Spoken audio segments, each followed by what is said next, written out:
campus and ample parking space, sophisticated infrastructure which includes ICT-enabled classrooms, studios, seminar halls, conference room, computer lab with state-of-art software and facilities for the physically challenged people.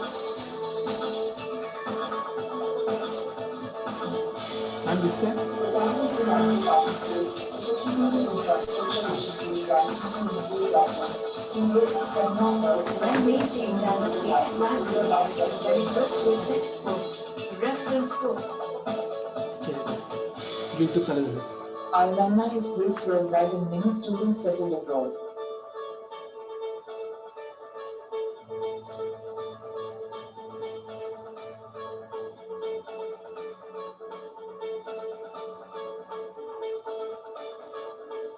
Elections for Students' Council is conducted every year using online voting system.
A very good afternoon and welcome all the attendees and panelists to day 3 of the webinar series 8 Days, 8 Architects, 8 Cities.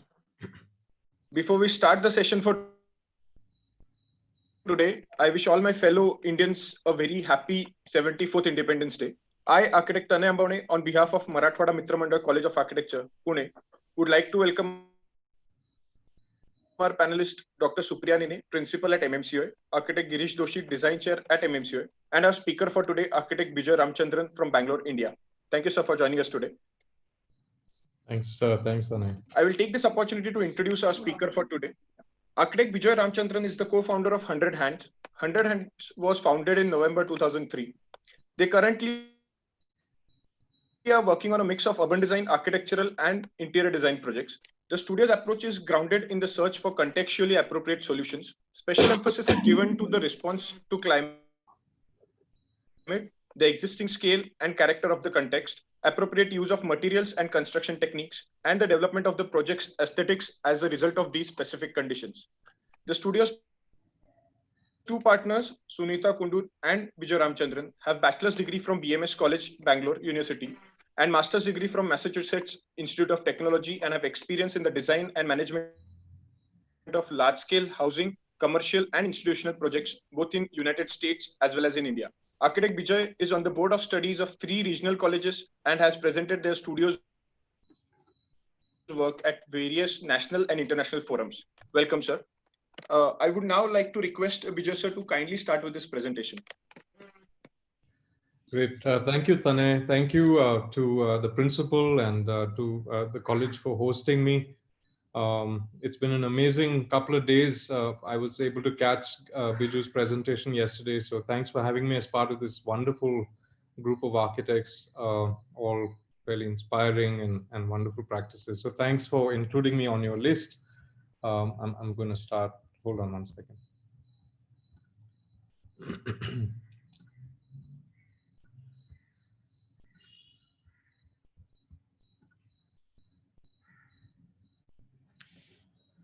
So thanks again also to Girish for including me in this series. And I loved your first poster that you sent me, what to pack for the pandemic. And in fact, started this, putting together this presentation more as a collection of things that if I, was to be sequestered in a room, quarantined, what would I then pack for myself? And so initially the presentation was going to be a whole bunch of my favorite projects of other architects and, and readings. But then after seeing Biju's presentation yesterday, I thought maybe I should include some work. So in fact, today's presentation is, I think, way too long because it has both. It has, some of the projects that, I really look back onto always, and also some of our work. So please bear with me. And Tanay, please stop me the moment you think that I've gone on for too long. So what to pack for the pandemic? There's some Doshi, Cobb, Khan, Scarpa, but also great writers and academics who've been looking back at the work and thinking about architecture. So, Stan Allen or Jeffrey Baker, Gautam Bhatia, William Curtis, T.S. Eliot, Kenneth Frampton, Robert McCarter, Michael Merrill, Colin Rowe, and Peter Scriver, some of the authors. So it's been a wonderful chance. Thanks to you. Thanks to your invitation for me to look back at some of my favorite people and projects. Also, a note of sort of apologies. I've done a few of these over the course of the last few months, and so I think some of you have seen much of what is in this presentation. And so, just a word of warning that a lot of what you're going to see today is probably a repetition of what I've been showing over the course of the past few months.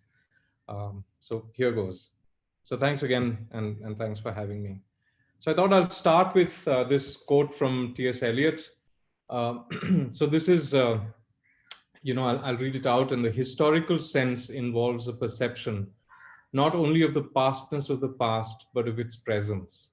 The historical sense compels a man to write not merely with his own generation in his bones, but with a feeling that the whole of literature of Europe, from Homer, and within it the whole of the literature of his own country, has a simultaneous existence and composes a simultaneous order. This historical sense, which is a sense of the timeless as well as of the temporal, and of the timeless and of the temporal together, is what makes a writer traditional. And it is at the same time what makes a writer most acutely conscious of his place in time, of his own contemporaneity. No poet, no artist of any art has his complete meaning alone. His significance, his appreciation is the appreciation of his relation to the dead poets and artists. You cannot value him alone, you must set him for contrast and comparison among the dead. And so what Eliot is saying in this wonderful piece, Tradition and the Individual Talent, and it's free to download on the internet. I urge all of you to try and find it.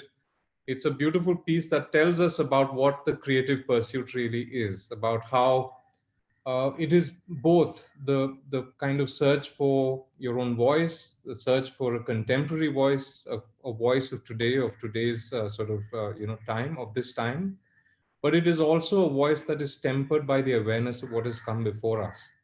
And so this wonderful painting by Francesca, which has these two very asynchronous two scenes from two different times. On the left-hand side is Jesus. There's Pontius Pilate in the pink hat. He's looking down onto Jesus, who's being whipped by his tormentors. He's been, condemned. And Jesus, the pure, Jesus, the sinless, is being condemned by Pontius Pilate and is sort of now on his way to be crucified. And on the right hand side is the Duke of Urbino, and on either side, and this is of course someone is guessing this as one of the people who've sort of written about this piece, saying that the two people standing on either side of him were the people who murdered the Duke of Urbino. And so by juxtaposing these two images together, the Duke of Urbino is now being celebrated as, just like Jesus, as a sinless and pure individual who's been cut down before his time by his tormentors. And so though without, of course, these lurid sort of connections, one is always, as a creative person, looking back to history to draw relevance, to draw credence from the work that has come before us, but also at the same time trying to find something that is then abstracted from that knowledge for our time today. And so the first, and there are three sections in the lecture. Yes. Sir, can I just interrupt you a little bit? Sir, there's a right bottom corner of your screen. There's a screen, small Yes. screen. Can you please adjust it a little bit? In your right bottom corner of your screen. Yeah. There is a small screen of adjustments that could be seen. A dialog box of adjust image. Hold on 1 second. Sure.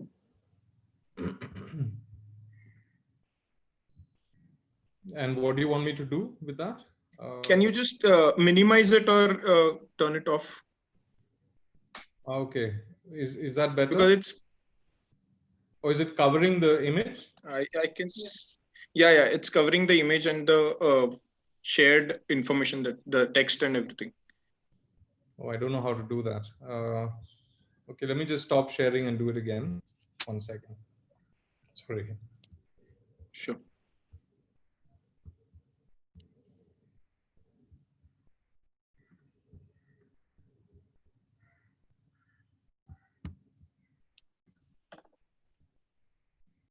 Is it still there? I've just tried it again.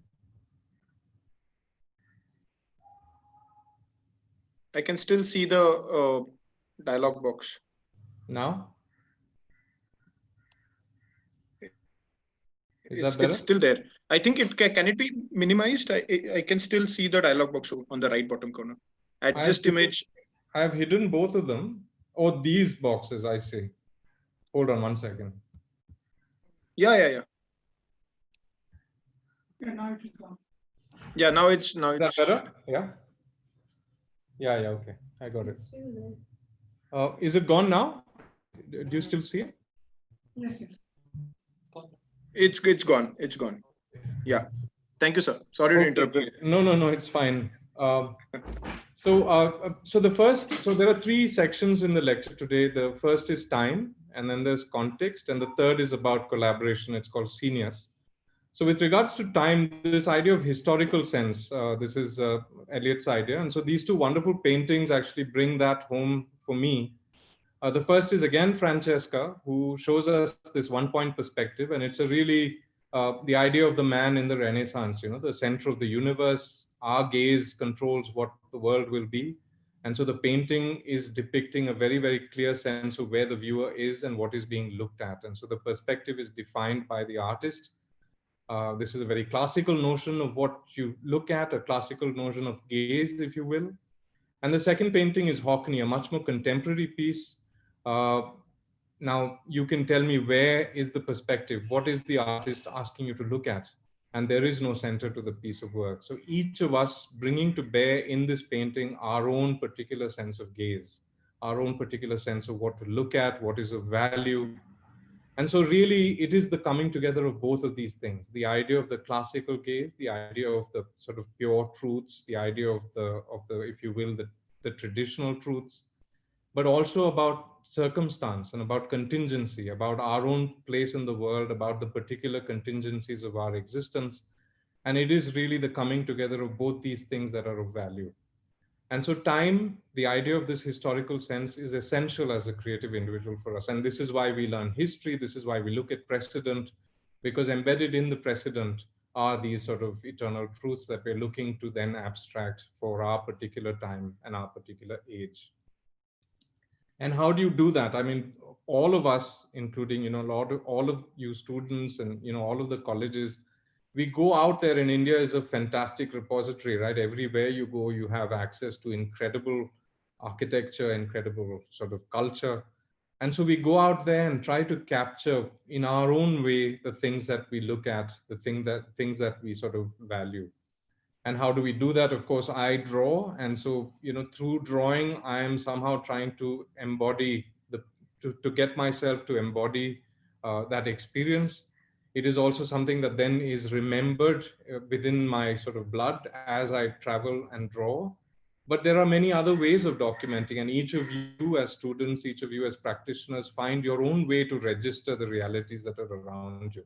Drawing is one such thing. And this is, again, a recognition of what has gone past in an effort to capture what is of essential value here. The same is also true of all of our teachers. We stand on the shoulders of these giants. These are my teachers, Anil Dubey, who taught me how to draw, Fred Cotter and Julian Beinart, who told me about cities, about the things that make cities, the things that form cities, the history of cities. Doshi, of course, a teacher for all of us in India and around the world, a wonderful wonderful human being, a wonderful teacher, a great architect. But also the idea of family and the idea of man in the world as man in community, as man in connection with many others. Graham Morrison, I've had the great good fortune of working with Graham of Allies and Morrison on a couple of projects. But this really incredibly ordered and structured way in which to approach architecture, which we have learned a lot from. And of course, I've had also the good fortune of attending the Glenn Murcutt Masterclass. There's Glenn in the middle there with the waistcoat. On his left is Richard Leplastrier and Peter Stutchberry, and on the other side are Britt Anderson and Lindsay Johnston. And they run a masterclass every year in Australia, and it's a wonderful, wonderful experience where, of course, you learn about seeing and observing and registering and being an architect, but also about being a human being, and so you live with them for 2 weeks, and you decipher, or you imbibe these qualities that that are so ingrained in their personas. Wonderful, wonderful, generous human beings. So these are, we stand on, and all of us do. We have all had those teachers who have imparted incredible life lessons for us, for our own work. And we also look back, me as a practitioner, I look back at maybe, these are 5 of maybe 50,000 ideas that come at us from all over. But there's the idea of the MAT building, which, through Doshi's wonderful institution here, the IIM Bangalore, which is a MAT building, the idea of this kind of democratic space, a space that has, the ability to grow and change over time, a wonderfully flexible, a kind of structure. Alison Smithson's idea, of course, or the idea of participatory space, again, a notion that, we find a lot in a lot of the wonderful architecture that's being produced currently, but people like Sanjay Mohe, who does such wonderful work that is all about participatory space. Again, this sketch is from Hermann Hertzberger, whose buildings are all about this notion of connection, of vantage, of prospect. Kant's seminal ideas of form and design, the notion of tradition and circumstance, the notion of what is of inevitable value and what is of circumstantial value, and how the two of them come together to make design. That something is then the result of the coming together of circumstance and tradition. And form and design, of course, there are wonderful examples also of architects who are thinking of buildings in those sort of really abstract and seminal ways. Anant Raje's work comes to mind. Of course, the IIFM in Bhopal as a wonderful exposition on what it is to build with a reference to the past, thinking particularly of Jahangiri Mahal and of Mandu. And deep structure, I remember when Korea had come a few years ago to Bangalore, he spoke at length and has also written a lot about deep structure. The idea that, and again, this is borrowing from Gaston de Bachelard, this idea that you come to places like this. This is a temple near Nandi Hills. And every time we go there, you sit there, you feel a connection to this place that you can't explain. It's sort of some sort of collective memory that all of us share, a collective memory of searching for water or piling rocks and reaching to the sky. This sort of quality that some places somehow embody, that you come there and it sort of is a charge of recognition that comes from within you. And so how do you bring to bear in your work this notion of deep structure, that the moment you enter, you're comfortable, it gives you a sense of repose. This is a quality that is difficult to define, but is what we seek as architects. And the last idea is the idea or the notion of the beautiful idea. This is Utzon's sketch for the Sydney Opera House.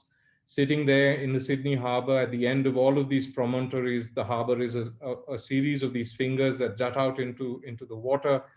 And the Sydney Opera House is one other headland amongst many headlands above which the clouds float. And this building is an abstraction of that wonderful geological condition, but also a notion of a platform from which to view, the horizon. So how do you come to a project with the notion of this beautiful idea, the idea that is appropriate, the idea that captures metaphorically what the project wants to be? So I'm going to start with this, and this is, of course, Colin Rowe's wonderful essay called "The Mathematics of the Ideal Villa." It was published I think, in 1961 or 1947 in the Architectural Review. And what he does is he compares a building that Corbusier designed in France called Villa Stein or Villa Garches in 1927. And he sets it up against Palladio's Villa Foscari, which is just outside Venice. And he makes comparisons showing us that even the great modernist, the person who sort of wanted to go beyond history, was looking back at these notions of the golden section, at the notion of order in the plan, but also of moving forward, that though Corbusier was deeply aware of history, he was also able to abstract and move forward from this awareness of history. And so here pictures of, this is Malcontenta, this is the Palladio Villa, which is outside Venice. It's a simple sort of object in the landscape. It's a building that's got a portico in the front and a large garden at the rear. It's a building that has a pedimented roof in the front with a sort of a pyramidal roof that covers the cuboidal mass of the building. The inside is very, very simple. I'll show you plans of it, but it's a cruciform plan with symmetrically arranged rooms on both sides and a large central hall for congregation and meeting. And it was for a very wealthy family. In fact, people from this family have been the Doge, or the head of Venice. They've been the head of the church in Venice, and so this is a very, very sort of well-known and well-established family who commissioned this work from Palladio. But Palladio, just like Woody Allen's wonderful movie Midnight in Paris, Corbusier is looking back at Palladio, but Palladio is looking back at the Greeks. And so we all are thinking of the golden age, and when, what is the golden age from which we can draw our source? And so everything here is a reference back to the Grecian villas, the Hadrian's or the Roman villas, etc. There's Villa Stein, nothing like Malcontenta. It's a flat facade. It's got a few projections. It's got an asymmetrical disposition for entry. There's no notion of section here. It's just a flat facade that faces onto a long driveway at the end of which this building sits. At the rear of the building there is a sectional sort of cut. There's a big volume that then opens out onto a terrace, similar to the podium in Malcontenta. But here the podium is offset onto one side, and there's a asymmetrical staircase as well that comes down to access the gardens. So here, comparing the two buildings, there's Malcontenta on the left and Garches on the right. And you can see that at first glance, these buildings are nothing alike, except maybe just in terms of proportions of their cuboidal mass. So the front and the side seem to be more or less in the same proportion, except that the roofs are very different. The disposition of the plan is very different. The centrality of Malcontenta's plan here, though registered by that cut on the top and the windows at the bottom, by displacing the entrance cob, is defying that sort of centrality and that symmetry.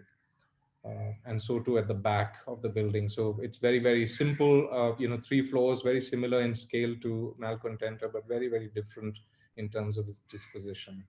What is striking about Colin Rowe's thesis and about the comparison of these two buildings is this incredible relationship of the two buildings in terms of the dimensions by which they're made. So the two buildings, if you look at the two plans, they're almost identical in terms of size. If I say that there were 8 units in terms of length, that it was divided into 8 units lengthwise, in depth it was 5.5 units, and that's true for both of these buildings. And even in terms of the mass, in terms of elevation, they're 5 units, except Palladio had this, and that is the classical sort of tendency to think of your facade in terms of a tripartite organization, where there is a base, there's a middle and a top, and the top is usually embellished either with a pediment or a sort of pyramidal roof. Whereas Cobb, and he's done this in numerous buildings, you'll see it later in La Tourette as well, that there is this a sort of 4-part division for most of his facades. And he's sort of, though the buildings are the same in section, he's doing something completely differently on the facade of the building. And there are these specials on both these facades, like in Malcontenta, where the podium and that pediment or the sort of attic room on the top mark these 2 breaks in the facade. Even in Stein, there are these, but you can see that their disposition isn't like in Malcontenta, a symmetrical disposition, which is a very classical way in which to organize. The other thing to sort of compare the two plans, on the left in Palladio's building, there are 2 staircases organized on either side. On the top here, P7 and this one. In Stein, you have a staircase almost identically in the same area as in Malcontenta, but the other staircase has been rotated. And what you can see as a centrally organized plan in Palladio's building is completely sort of diffuse in Corbusier's building. And so here's something, again, a very, very surprising organizational relationship between the two buildings. Malcontenta has a series of 2, 1, 2, 1, 2, basically units. So there's a double bay, a single bay, a double bay, a single bay, and a double bay. And the inside as well has got a double bay, and a 1.5 bay for all services and things at the back. So the staircases, etc., in that sort of service bay. And what this organization of the grid tells us is also that the whole organization is centrally arranged around what is, a square central sort of volume, which has got a vaulted roof above it. Whereas in Cobb's plan, we have the same disposition in terms of the grid along the length of the building. It is exactly the same: 2 bays, 1 bay, 2 bays, 1 bay, and a double bay. But along the depth, Cobb does something a little mischievous. He squeezes the building by half grid on either side. And now, rather than a centrally organized, hierarchical and symmetrical organization for the plan, he creates a much more dispersed, much more equalitarian or democratic space within, where the center isn't very clear. And in fact, what is almost stretching from the center, or stretching our view from the center, is this wonderful terrace that sits on one side of the plan. And so by getting rid of that centrally organized square, he's making a much more diffused plan for the building. And of course, both architects write about their work. Palladio writes about the sort of organization of the load-bearing walls and the symmetry as a predisposition of that.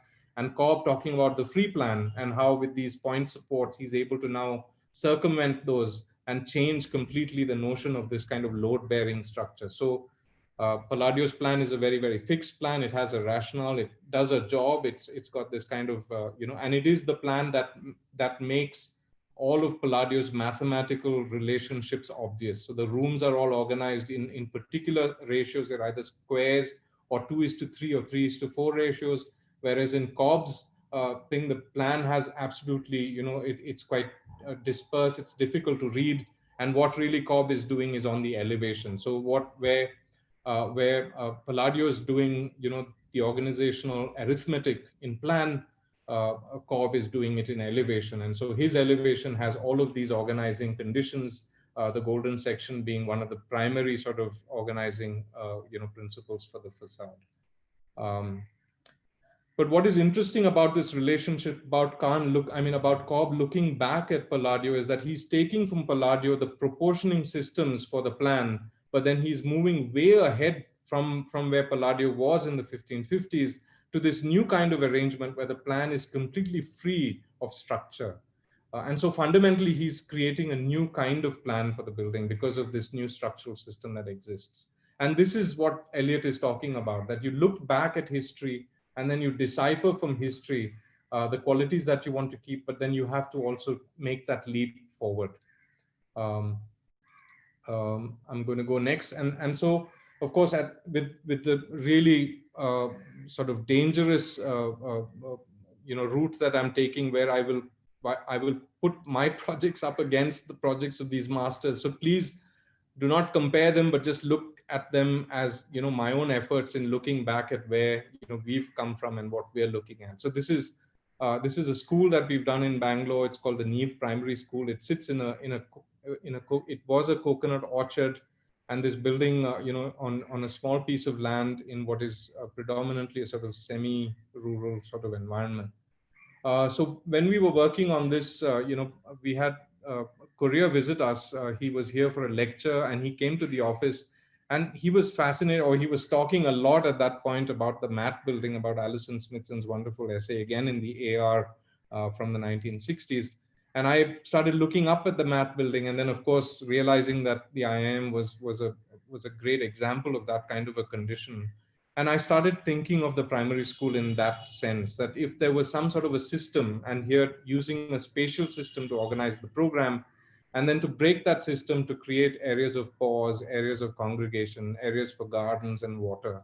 And then under this, and then setting this sort of really rich, sort of tapestry of service and served spaces under a wonderful benign roof that would create, a shade. And in Bangalore, with just that wonderful roof, you're able to get all of the protection you need, with the breezes flowing, etc. So that sketch at the bottom right shows you that beautiful benign roof that then creates a wonderful environment for people to engage and be part of, congregations. So here are some sketches of that school and that roof, and this very articulated section, which tells you about different kinds of scales of, places for people to meet and for kids to play, etc. And so this was the first plan that we made for the school. Almost 50% of the plan was non-program. It was just free space that is being used by the school for all kinds of activities, from yoga to eating to art to even table tennis. And so it's a completely flexible environment which the school appreciates a lot, and it's all covered and comfortable to use. So here's the plan, and it's organized again on a very simple system of a sort of notion of a grid. There's a double grid and then a single grid, and it's organized, and the rooms are just sort of playing within that system of grids with these strips of green that then slip through in plan to create places of prospect out. The upper floor, shifting these rooms to create new places of congregation and terraces on the upper level, but following the same logic of the lower level. And some pictures of that school with this wonderful roof and this and the notion of this separation between the profane and the sacred, that you cross over a threshold and come into what is the sacred space of the school, which is completely open and free for all kinds of activities. And so it's a very, very rich, set of spaces for people to occupy and enjoy under this benign light. And you always get a sense of the coconut trees around, and these columns themselves a memory of that orchard that we had to remove to accommodate this school. The terrace is being used for gardening, so they grow all kinds of herbs and vegetables here up on the terrace, and you always are part of that community within. This is another school that we're just about to complete. This is in Bangalore. These are some lovely drawings by Surabhi, which show us what we were thinking of, and really we're remembering Hertzberger or Mohe about this wonderful space within where you have prospect out, and you always feel like you're part of conversations on other levels. You're partaking of a sense of this community. And I think really in institutional work, this is what we're trying to do always, to create the in-between, the rich in-between space where people can meet and there is an opportunity for these chance encounters. So there's Ira. This is the school. It's a very simple sort of facade from the outside. It's got a quite a figural staircase, a fire stair on the left. But otherwise, it's a very, very simple, almost nondescript sort of building from the street, really not revealing the conditions of its internal volume. And so it's gardens slip through, just like in Neve, that there are these thresholds that you cross, notionally crossing over from sort of profane space to sacred space. And the inside is completely, again, a whole series of these very, very generous spaces for congregation and for meeting and for activities. These are some pictures of the classrooms. Picture of in fact, the soffit of that concrete has been painted by an artist from Pune, Harshvardhan Kadam. Beautiful mural that is about evolution. You can see a glimpse of that there. But really, the heart of this project is on the inside in this space, that those spaces that Surabhi had drawn. We had a wonderful job architect, Orko, who helped us with this project. But it is really about that internal volume, which has all of this light and quality of space and volume, which then allows you to use it in multiple ways. So here are some sketches of that would be like, what you would see, and what the quality of that light could be like. And really, it is like that, a wonderful covered, ventilated space that allows you participation and prospect. So it's a simple system that just, again, like Neve, it's set on a grid, and then you just sort of play around with that grid to create opportunities for these wonderful generous spaces. Some more pictures. So we come to the second thing, and this is context, and I'm going to read out. This is Heidegger talking about the ground, and he is talking about Paestum. This is a Greek colony on the western coast of Italy. So standing there, the building rests on the ground, on the rocky ground. This resting of the work draws up out of the rock the mystery of that rock's clumsy yet spontaneous support. Standing there, the building holds its ground against the storm raging above it, and so first makes the storm manifest in its violence.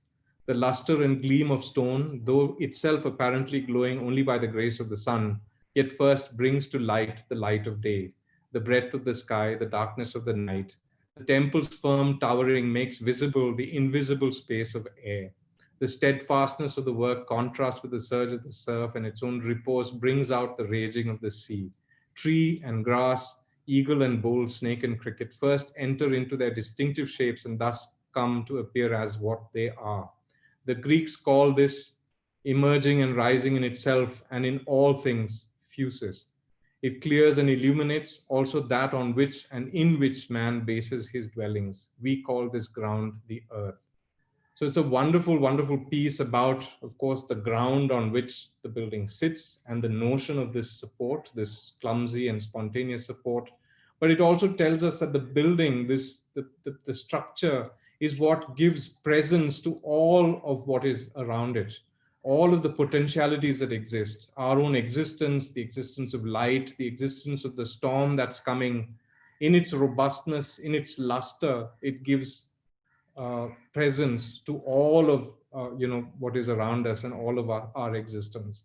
And so how can buildings stand for that? How can buildings give us a sense of where we are, of who we are, and what surrounds us? What a wonderful, lofty sort of ambition for building. And Heidegger talks about that. And I thought it'd be interesting for us.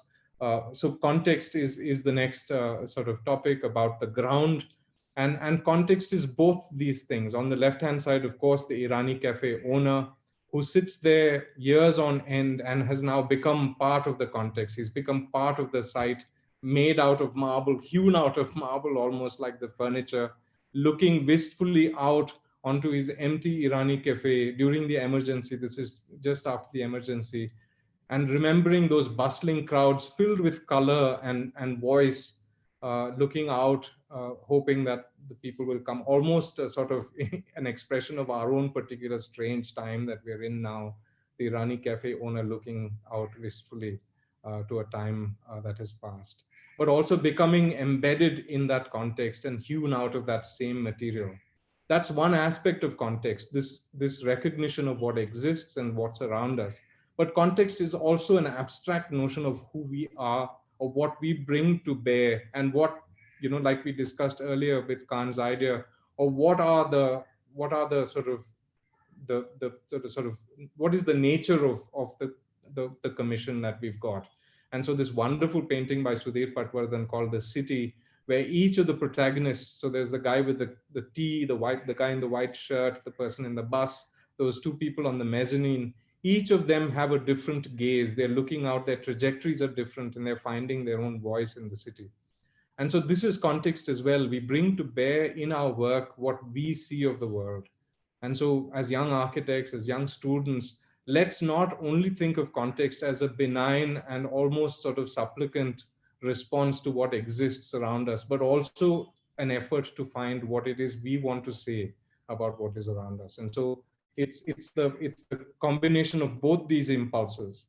And so here's Venice, and thinking about Heidegger's quote about the ground. What is the ground in Venice? This incredibly volatile, shifting layer on which, almost as if on a raft, all of civilization exists. And it seems like even Palladio's beautiful church is bobbing as the waters, as the tides recede.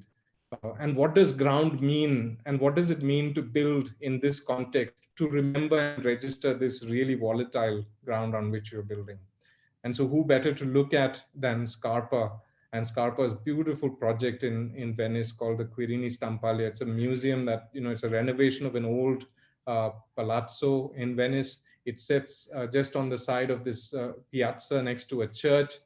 There's the church there, there's the piazza, and this is the only modern bridge in Venice that Scarpa designed that crosses over and connects the palazzo to the piazza.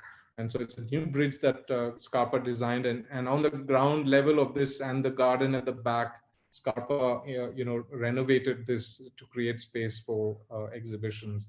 And Mario Botta has done an addition to this recently, but we'll look at Scarpa's work to just register this notion of building in Venice and the register of this particular place.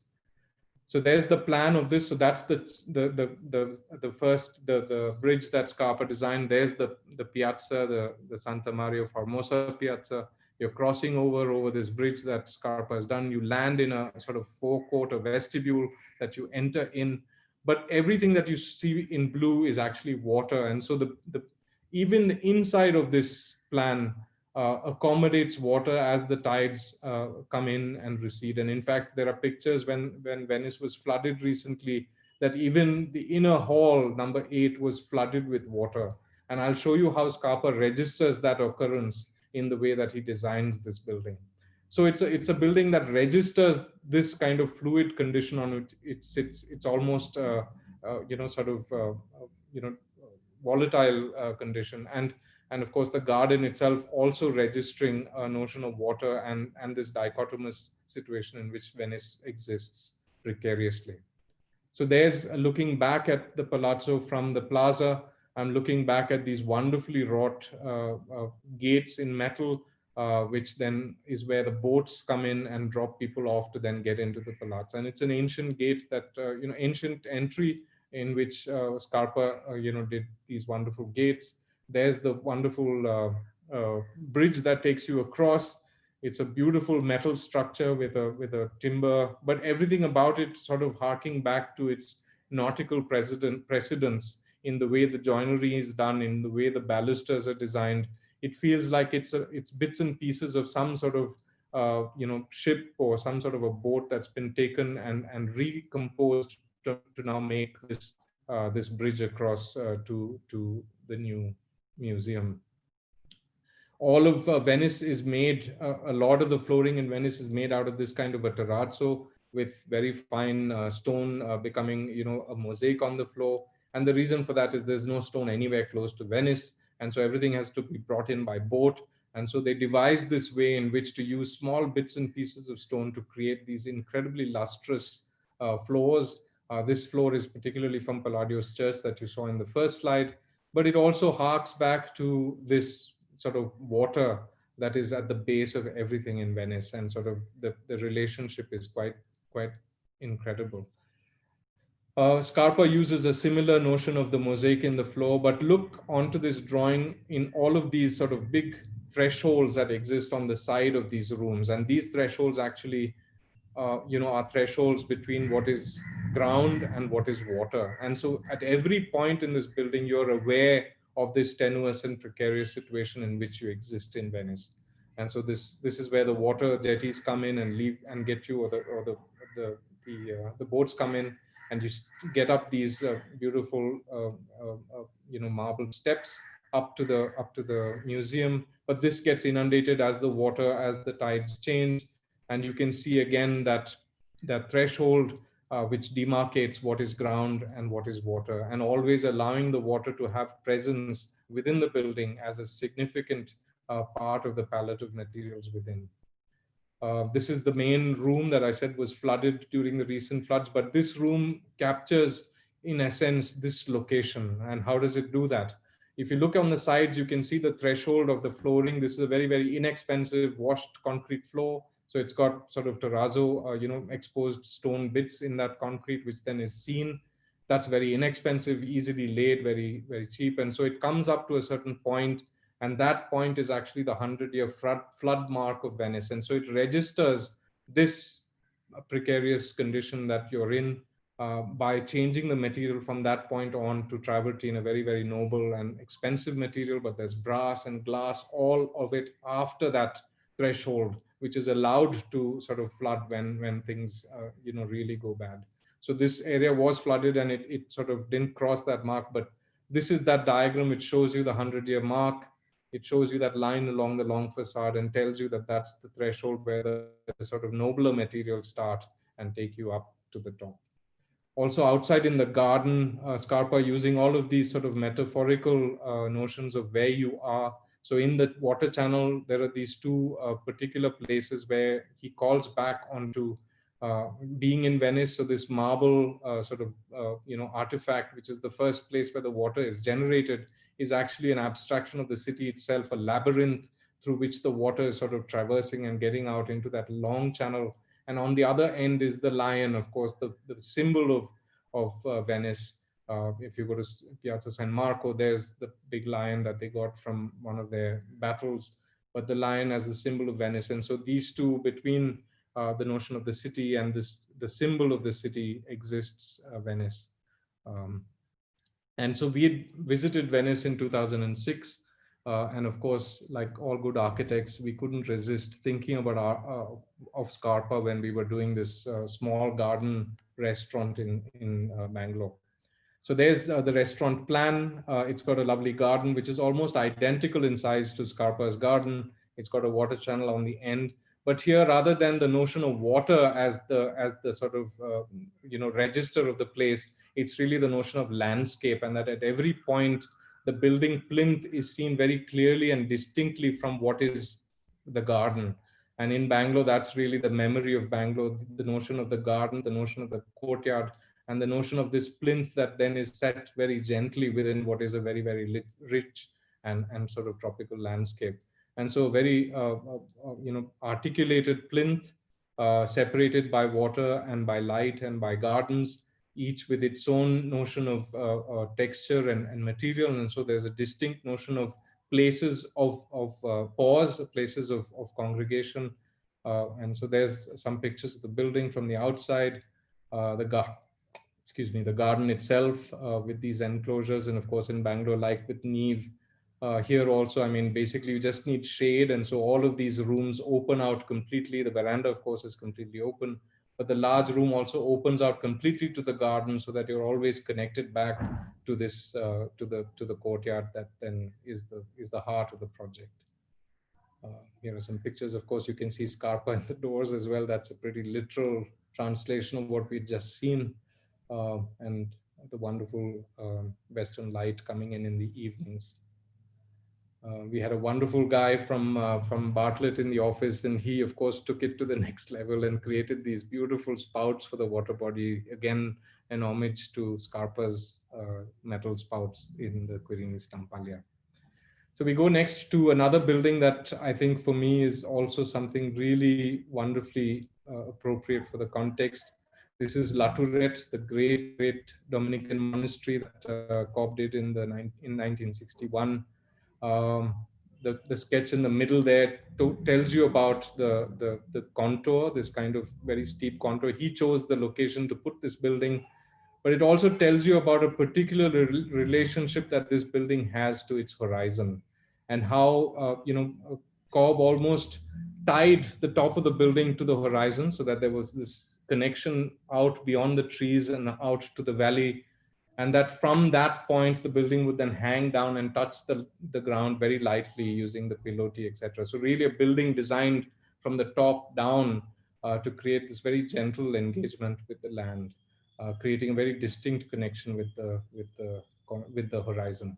And so there's where you enter at the chateau, and as you come into the chateau, it's sort of a sequestered chateau with trees on one side and the sort of ambulatory on the other side.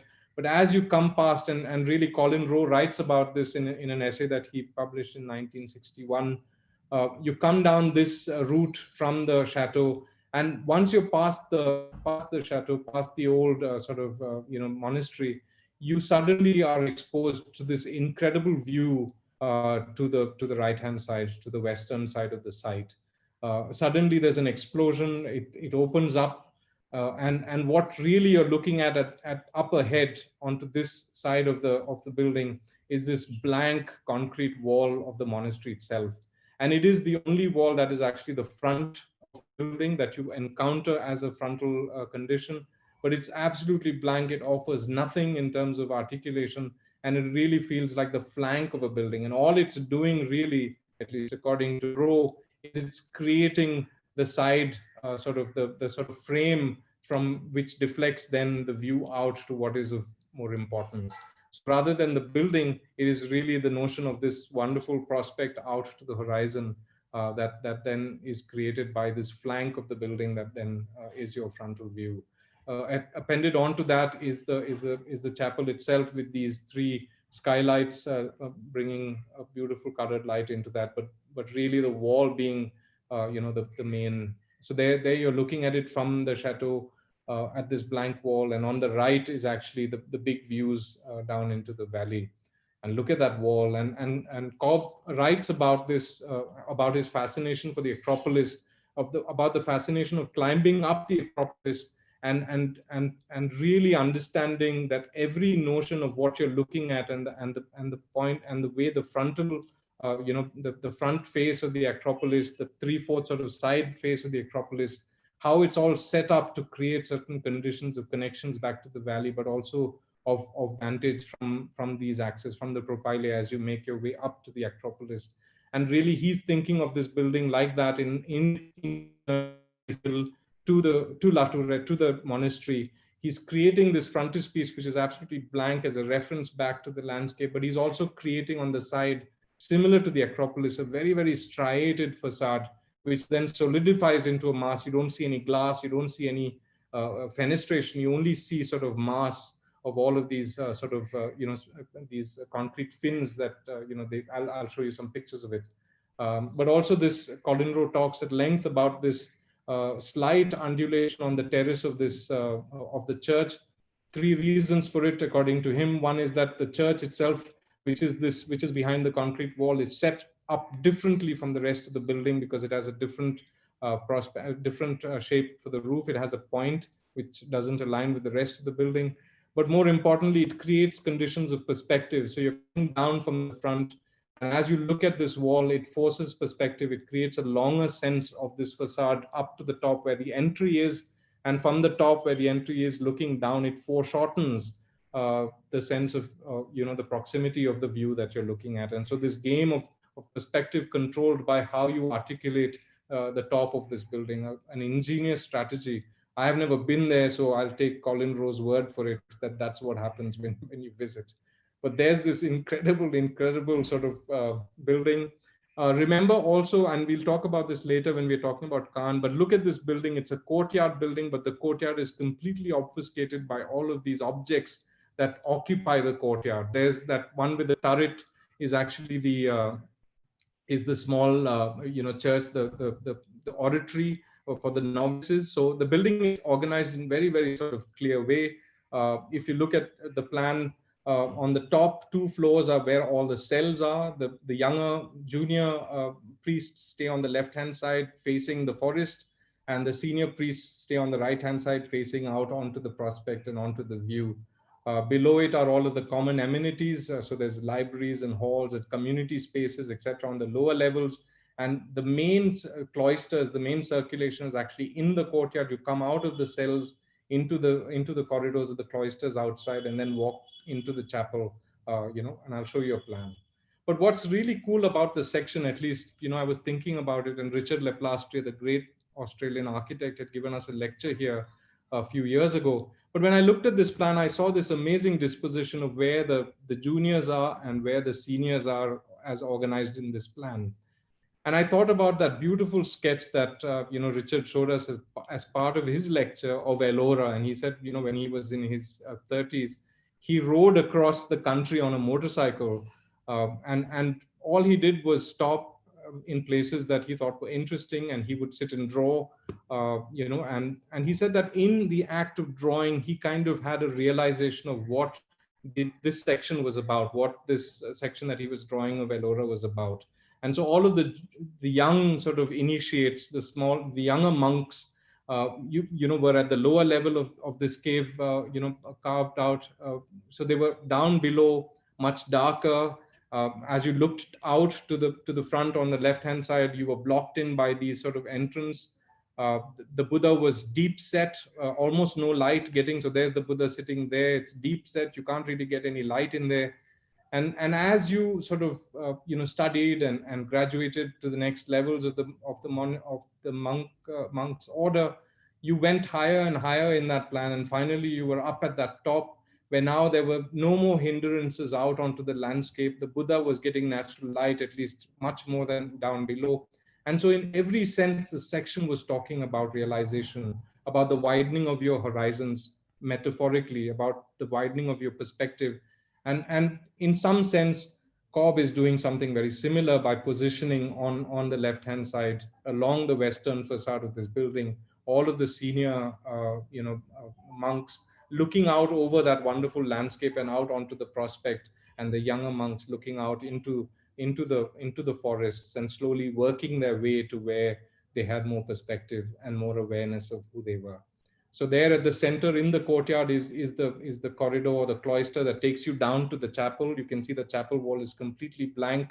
The oratory or the chapel for the young initiates is in the middle under the conical roof. But the whole of the courtyard is occupied by all of these really sort of strange juxtapositions of shapes and forms and very articulated. Also the notion of the perspective. So this is what Colin Rowe is talking about, that you're always looking at this building because you never have access unless you are clambering down and sort of going down onto the landscape. All of the paved access points don't offer you a front view of this building. You're always looking at it obliquely. And by creating facades where the fenestration is in clear, you're making a much more massive statement of what the building is really. Creating a sort of object out of this, out of the way the fenestrations are handled. Here are the plans. I'll quickly skip all of this.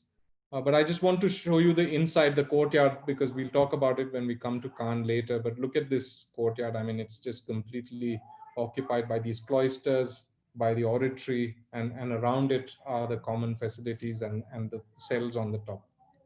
This is the cloisters opening out into the chapel, and the amazing sort of quality of light and scale within this chapel.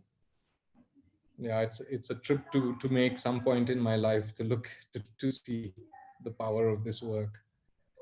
So talking about context, much simpler, almost nowhere, in terms of its sublime value.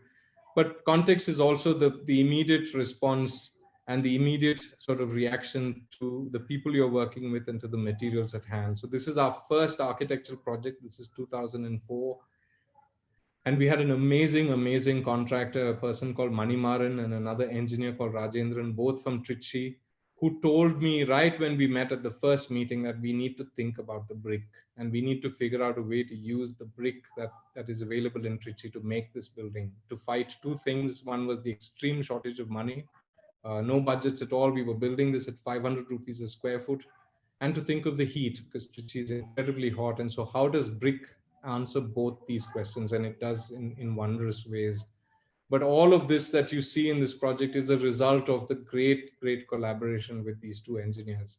Manimaran is no more with us, but yeah, we owe everything to him in showing us what is of value around us immediately, and then finding the aesthetic of the project from a reaction to that. So this is the Center for Hope, our first architectural project, and the notion of these walls as being the aesthetic sort of, but coming as a result of material and then we did a whole spate of these buildings in communities in and around Trichy. All tsunami hit. This is how we started our practice with these projects, working with the community, with local engineers, and creating these buildings, listening really to the people who we were working with to make these buildings. So this is again a very low cost building with filler slabs and with rat trap bond walls, etc., but built with the community, and it is used by the community for community affairs after the school hours. And so it's really a building that belongs, and that marker in the corner is something that cites this as a particular place within that community. This is a community hall that we did, again, all tsunami relief work, 2005 to 2008. This is a building we did in Hosur for a stone manufacturer. The only reason it's here in this presentation is because we never ever get the opportunity to make that screen again. And it is the particular opportunity we had with Sumit Gupta and his group here at Tab India, who fashioned those incredible stone louvers, almost like timber, made in their factory and hung from a very light galvanized metal frame. And so the southern wall of this building, now made out of something so particular, so jewel-like, and only possible because we are here with this processor here in Hosur. So we love this project because of the ingenuity of that wonderful team at Tab India and their people who are processing this stone. So we come to the end of the last sort of group of projects, and this is seniors. So on the left is Cyrus Kabiru's, I keep showing this image, but it's such a beautiful image. He's from Kenya. He makes these beautiful eyeglasses out of detritus of industrial waste. And someone asked him, what are these lenses? What are these glasses for? There are no lenses, etc. So he says, they're for seeing differently. And as architects, in fact, we are the people who sort of have to amalgamate all of these responses that we're getting, not only from the site, from our own baggage, from our own prejudices and our own predilections, but we're also listening to our clients. We're also listening to our consultants, our contractors, and we're bringing all of that, assimilating all of that to bear into something that is of meaning. And that's a really tough and audacious task to take on. But we have to register that at the outset, that this isn't our project, this isn't a reflection of our voice, but it's a reflection of many people coming together and all of us looking at the world differently. And so there's the gang from 100 Hands. This is an older picture, our trip to Auroville. But these are all wonderful collaborators who've all had essential and significant contributions to make in our work. And so nothing that I show you is the result of me or Suni or, it's all of us together sort of finding a way to express what is of value. And so to sum up this idea of seniors, so I'm just going to read Chipperfield's great introduction to his exhibition at the Venice Biennale in 2012. Architecture requires collaboration, and most importantly, it is susceptible to the quality of this collaboration. It is difficult to think of another peaceful activity that draws on so many diverse contributions and expectations. It involves commercial forces and social vision. It must deal with the wishes of institutions and corporations and the needs and desires of individuals. Whether we articulate it or not, every major construction is an amazing testament to our ability to join forces and make something on behalf of others. Good architecture doesn't happen naturally. It requires, and this is wonderful, a conspiracy of circumstances and participants. While architects can provide ideas and visions, the relevance of these ideas depends on a meaningful engagement with the society they presume to serve. And so this Shilpa Gupta's piece, that I use often, this piece doesn't exist unless we are complicit with it. That means that, when you go to see this piece, and this was at the Kochi Biennale, you have to engage with the piece for the piece to get meaning. And that's a wonderful, wonderful metaphor for architecture, that architecture is less the fewer voices there are that come into play, or not fewer voices, but if we don't bring together, a shared sense of authorship, I think architecture is less. And I think I will show you, of course, Khan's beautiful project to illustrate that even the masters are constantly listening, constantly looking, and they are also playing the role of assimilators, of making their work a reflection of the engagement of many people together. So Shilpa Gupta's work is, of course, these censored poems, which are plugged onto these spikes, and there are these microphones, which are actually speakers, and emanating from these microphones are these poems read out in defiance of the censorship. And so as you come into this room and you walk past these microphones and you hear the voices whispering out these censored words, you are complicit in that act of revolution, in the act of making a statement about what is of value. And this really is at the heart of what we do as architects, to be together with others and find meaning in that.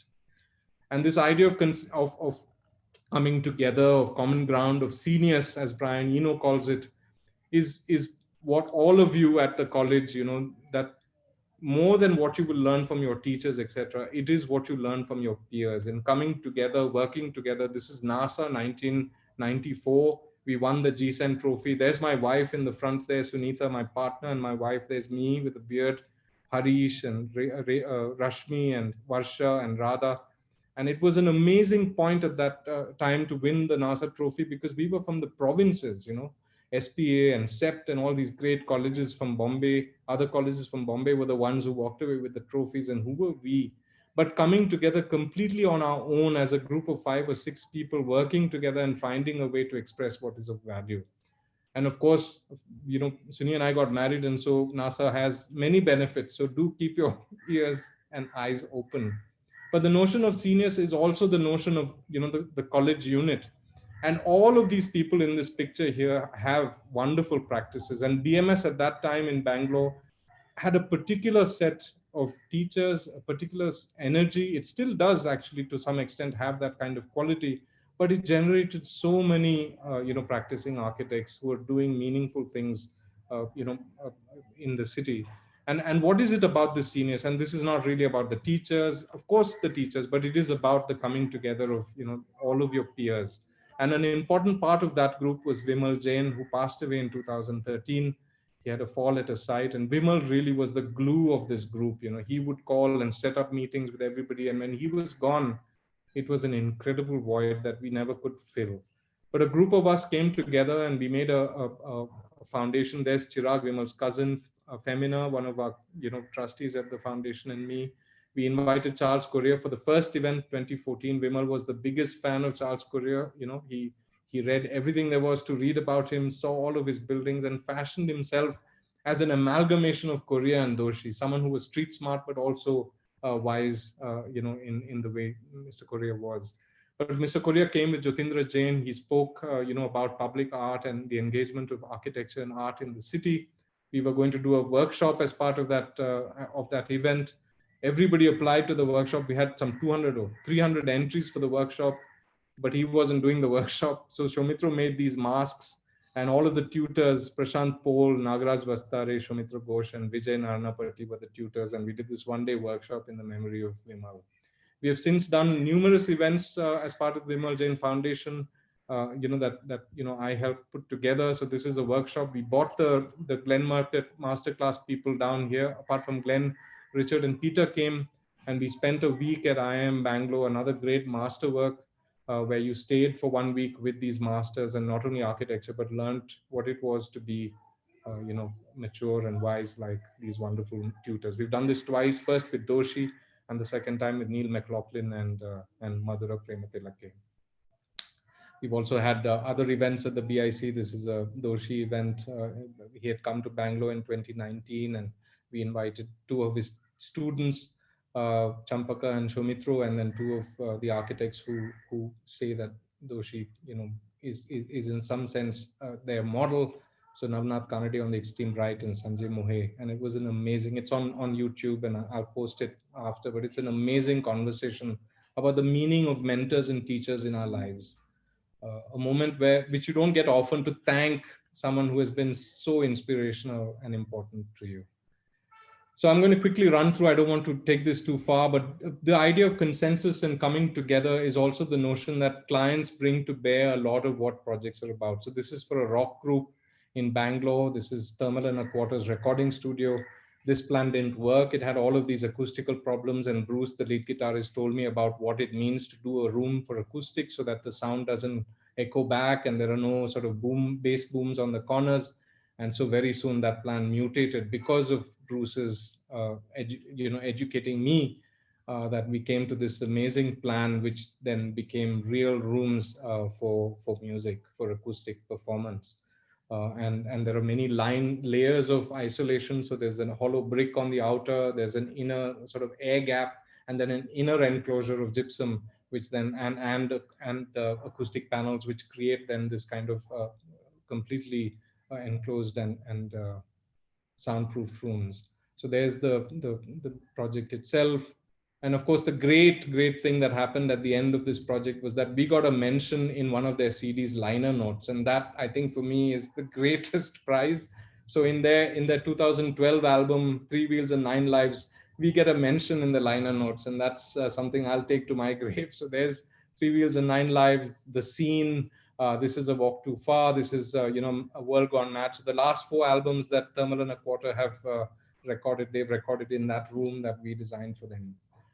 This is a home. Homes, again, are all about collaboration, about finding a shared authorship, but also to give expression to what, the families have been dreaming about. So this family, who had this amazing connection to the landscape. So every room has this kind of distinct connection out to landscape. This is Hima and Siddharth's home, a very, very sort of high spec, articulated, almost bejeweled sort of home with great art and great artifacts.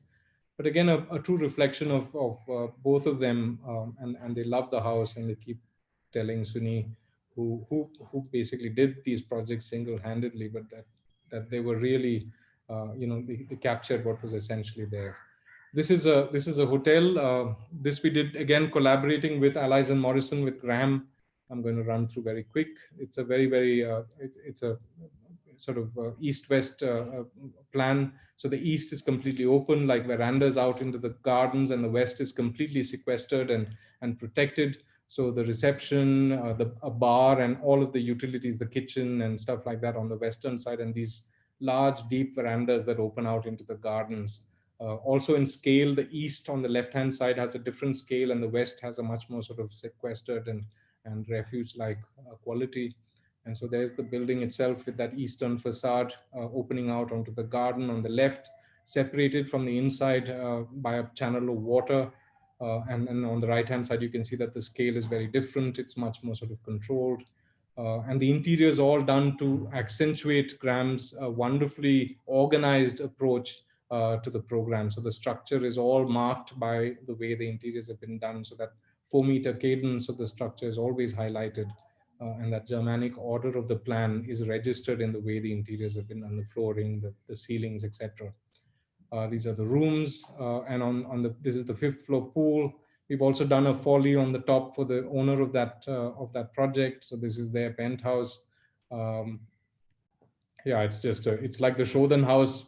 The Shodhan house wanted to be the house for 1,001 nights. So this is the apartment for 1,001 nights with all rooms for congregation, for parties, basically for them to host the large number of people that they usually have. But it's yeah, so it's gardens and rooms that open out into gardens, and that's the pool on the topmost level. And when you're in the pool, it foreshortens the perspective, and so the water of the lake is right there at the pool level, and it's quite cool that you get the Vartur Lake right at the edge of the water. So coming to Khan, this is, I just want to tell you about Khan's, and I'm going to go really quick. This is the Dominican Mother House project. This was from 1966, I think, to 1969, 3 years that Khan had this project in his office. Nothing happened. It didn't get built, but it was 65 acres in Media in Pennsylvania. Just like La Tourette, there was a monastery existing on the site, and you walked up the hill to what was, I think, Daffodil Hill. And this was the site that Khan had chosen for the monastery. And at that point, Khan, of course, is busy with his projects in Bangladesh and in India. He's also just completed, the Fisher House, the Bryn Mawr, the Erdman Hall in Bryn Mawr. So it's a time when, he's really sort of, he's pulling them out of a hat. These amazing projects are all sort of coming at that point. And they all seem to have something very similar in terms of their organization. The idea that the plan is organized of discrete rooms, that almost, the plan is a result of these discrete rooms coming together, and the idea of a society of rooms, he talks about, Khan does. The idea of the individual and the collective and the separation of this, that there were particular notion of how you congregate in the building, and that was registered in the plan.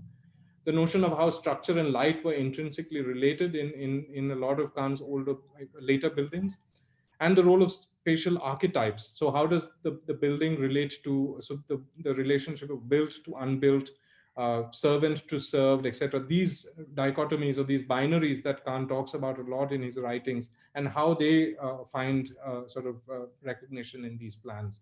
So of course, the great meeting house at Sorpin, which was never built and which we hope at some point will be built, but this beautiful building, which is immediately apparent as a society of rooms, as distinct rooms that are organized in a particular way, almost like the Dhaka plan, where you have distinct rooms that then are organized around circulation to create what Khan calls a society of rooms. Just like the Hurva synagogue, which is, the plan on the left, where these private areas of meditation are then sort of encircling what is the space of congregation. So the public and the private, the cell and the society of rooms, etc. So these are all notions. In the Kimball, in the Exeter Library, again, the notion of the room or the place for reading as the generator of that plan, etc. So anyway, so Khan is 65 years old when he gets this project, and you can imagine Khan sitting there on his table and doing program analysis like all of us. And that's a really, really amazing thing to think about, that he's breaking down the program into all of these rooms for novices, the postulants, and even you can see on the right hand side, he's even trying to decipher what the size of the chapel is, what the size of the corridor with the rooms are, etc. And he's also at the same time organizing all of this in some sort of a plan, plugging them onto circulation, basically looking for that society of the room, of rooms. On the left hand side is actually a really, really important drawing that his associate David Polk made on the back of a letter that they'd received from the sisters. And this organization, so Polk is suggesting that, and this is really the crucial diagram, which says that here's the forest at the back, and here are the rooms organized, sequestered around in that forest, and here are all the public components of the program, the church, the library, the school, all organized separately, separated by a courtyard, and that becomes the genesis of the first plan that Khan presents to the sisters. So here are the rooms all embedded in a forest, a courtyard, but now completely obfuscated by these trees, but separating what are the public, armature of the program. Here's the chapel, here's the refectory, here's the school, here's the library, all of that out away from where the sisters are living. I'm going to run.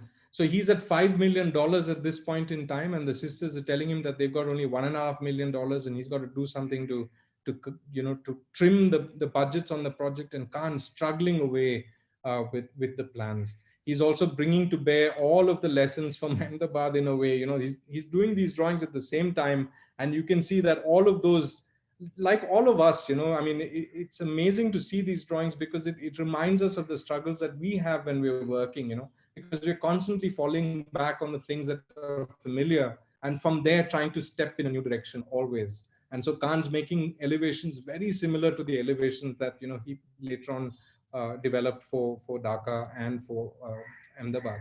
And you can see that slowly the plan is sort of mutating, and all of these public elements are getting closer and closer to the sequestered rooms. Khan using for the first time a collage strategy. So he's cut out all of these program components, and this is the first time that you see evidence of this. And he's laying them on the side to try to see what these juxtapositions are like. But it is also at the same time that he's done the Fisher House, and it's the same time that he's also working on the Erdmann College. And so he's really interested in the notion of these connections and how structure is going to work and how circulation works when you start jamming up these buildings, and how do you make those connections between these blocks. Michael Merrill, who wrote the book, on all of these drawings, says that Khan also had on his office wall this wonderful drawing that Piranesi had made of Rome. Piranesi made this amazing Campo Marzio plan of Rome, and it's amazing because it's a completely fictional plan of Rome, where Piranesi took all of these Greek and Roman buildings, Hadrian's Villa and in Tivoli, and all of these buildings from history, from the classics, and jam them together on the geography of Rome, as if to say that here's a wonderful version of Rome, and again, it's a version of collage. And so Michael Merrill makes the proposition that maybe Khan, was looking up at Piranesi when he was making this kind of plan, which is really a collision of all of these pure shapes, just like Piranesi's plan for Rome. So you can see he's keeping on going. This is the only model that Khan made for the mother house. And you can see in January, February, Khan has an amazing productive time on this project. So from the first sort of version of this plan, you can see slowly and sequentially the top row and then bottom row. And then he comes to this plan, which I think is the most important plan of the process, because it suddenly says that here's the C shape is where the cloisters are, where the cells are, where the people are staying, where the nuns are staying, but embedded in the courtyard. So the courtyard's vanished, and all of these public amenities are now jammed up into that courtyard, forming one cohesive. And I can't help but think that Khan is also looking at Corbusier and at that wonderful courtyard in La Tourette, and thinking if that's the way to go forward. And that's also a Dominican, that's for brothers, but that's also a Dominican order, building for the Dominican order. And then from that leap, where Khan makes that one fundamental leap, he starts developing that plan to create, versions of it. And then finally, sometime in 1968, he's still at around $2 million. So they still got to cut another $1 million more. So what does Khan do? He down Xeroxes the plan by 10%. So you can see the old plan down below and the new plan, which is slightly smaller, so that he can sort of squeeze in a little bit of budget out from the building. And these are all incredible to see, because you don't think that, you think that the great master must have just whipped it out, in a sketch, and then there was the beautiful idea. But this is an architect really engaging and struggling, and like all of us do with the commission, and trying to find a way to get it to work. And so that then is the final version of the plan. So he's compressed it. It's still around $500,000 over budget. But what is essentially important about this project, and there are all of the schemes starting from June 1966 to 1968, from that big scheme, which had, this kind of big ambulatory sequestered rooms on the top, the public rooms at the bottom, to this plan on the bottom right, which is completely different. And so these are the two schemes, August 1968 and June 1966. But my hypothesis is actually slightly more towards what has Khan come to at the end of this project. And of course, the project went nowhere because the Dominican order decided that it was better, rather than spend money on having the sisters live here, to have the sisters go out and live in the community and stay in the community and help the community within the parishes outside in the cities. And so they completely stopped the project. But what I think Khan came to at the end of this 2-year process working on this project is he started at a point where he was thinking of this in a very, very traditional sense of a courtyard building with the public buildings on the front. And in 1960, he gives expression to what the Dominican order is actually about. That according to the letters that the sister writes him, according to the readings that are in Michael Merrill's book, the Dominican order doesn't see a distinction between service and spirituality. And so this building, by putting together the public components of the plan into this courtyard and juxtaposed violently up against where the rooms are, the plan encapsulates that essential condition where there is no distinction between the public face of the institution and the private accommodation for the sisters. And so I think Khan comes to this sublime representation of the plan, not through some sort of masterful sketch at the beginning of the process, but through the relentless pursuit of architecture, as Michael Merrill calls it. So I think that's a wonderful example for us to take back and say that all of us, if we had spent enough time and were attentive enough to what is being said, that we can all find projects of certain quality and value. I'm going to run through this. This is Nalanda University. Just put it here because it follows Khan's idea of, this is again with Allies and Morrison, but the idea of the archetypal form, the archetypal form in space. And really, the form itself is very simple, but the interstitial space becomes really the heart of what this building is about. Very much like the Dominican Mother House, where the interstitial spaces between these pure forms is where the life of the project is. And Nalanda University, of course, the plan on the left-hand side is also like that, where these pure forms set in the context, and it is really the spaces in between, like that image in the middle, which really hold the life of this project, which are of great value in the way that these archetypal forms come together to form open space.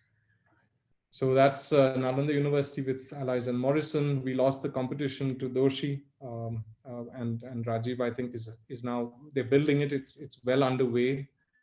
And to finally finish, this is the Bangalore International Center. 3 questions about the Bangalore International Center. It's a public commission. So what is the nature of a public building? How does publicness find architectural expression?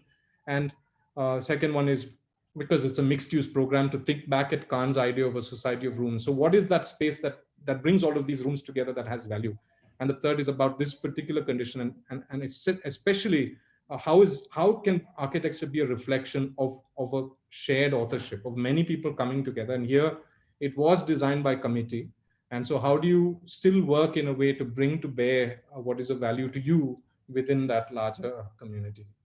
And so thinking of Monet and also Woodson, the idea of prospect. So this building that he did in Murcia, that this public building gives individual citizens the place or a place of vantage to look down and survey what is public space. And that's an incredibly empowering notion of looking down and having the power of gaze over something.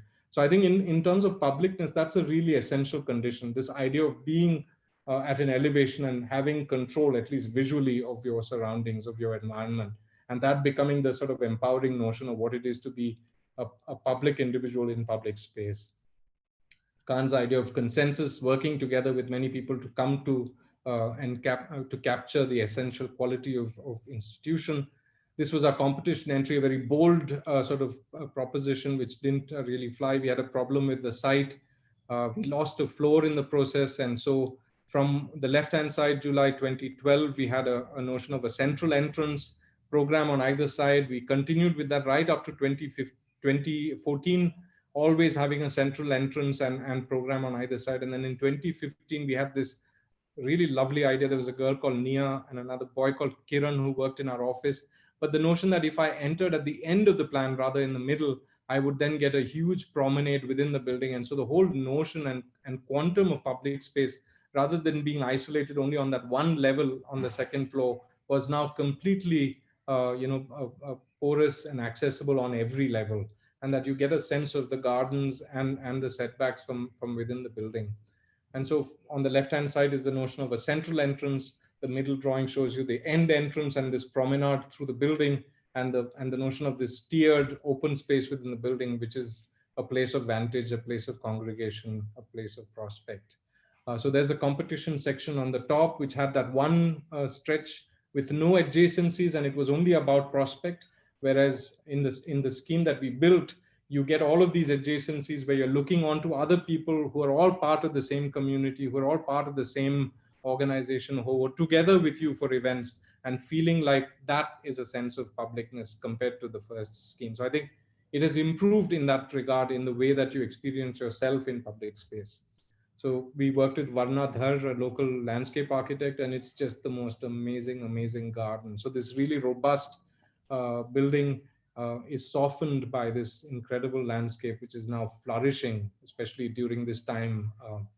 There's Surabhi's drawing, which tells you about all those layers that you don't anticipate. You come through this threshold, and then suddenly you're in a space of incredible value, of incredible quality. So there's pictures of the inside, the brick wall that goes on one end, this lush landscape from within the building, and basically places for all kinds of events within here. So just some pictures of that.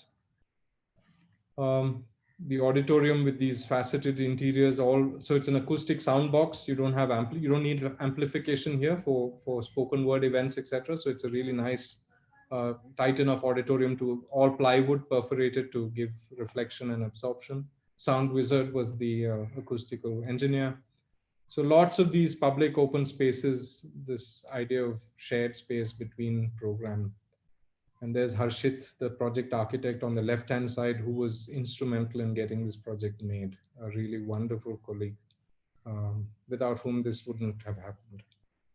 And so to end this idea of public space or common ground, this is Divyang's beautiful drawing of BIC during its heyday. It lasted, I mean, it was on for a year. February 2019 is when it started. We hope that things will improve, and we'll be back, to having these events and to being human again, to be with other people and to enjoy their company. And BIC was very kind to send me these photographs, remembering all of the events, in all of these places, packed with people, completely bustling. It had become really the heart of the city, with amazing events. Over the course of that 1 year, 4 Nobel laureates have spoken at that BIC auditorium. So it's just amazing, amazing. And it's such a small building. It just goes to show that the city has so little of this sort of infrastructure, soft infrastructure for people to come together and be together. And I'm hoping that, this pandemic passes and we get back to this, which is what we are, social animals together with others. I'm going to end with a small clip of the film that we made on Doshi. This is just 5 minutes. I hope that's okay, Tanay. So this is, we made 2 films on Doshi. So in 2008, you can see on the left-hand side, there's my brother Prem, who's really the maker of the film. He made the film, did all the music, edited it, shot it. I was just there for the ride. There's Doshi in the middle. And there's us 10 years later, both of us completely ravaged by time. But look at Doshi, he looks completely pristine.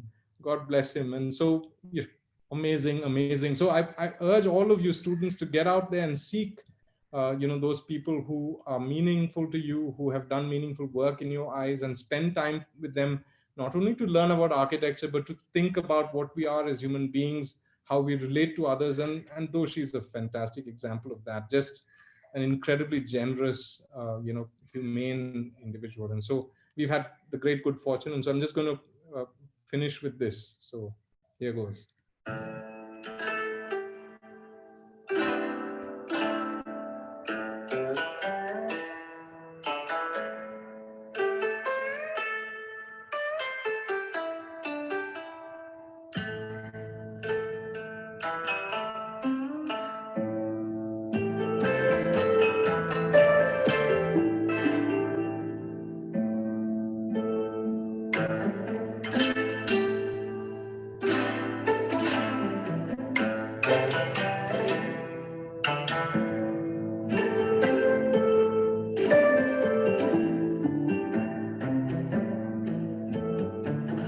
The whole idea is, if it is a sustainable building, it should use everything which is available from almost west. And all this is done by the local people. This is all done. I told them, just do what you like. I gave them pieces. So they wanted, this is Amitabh Bachchan for them.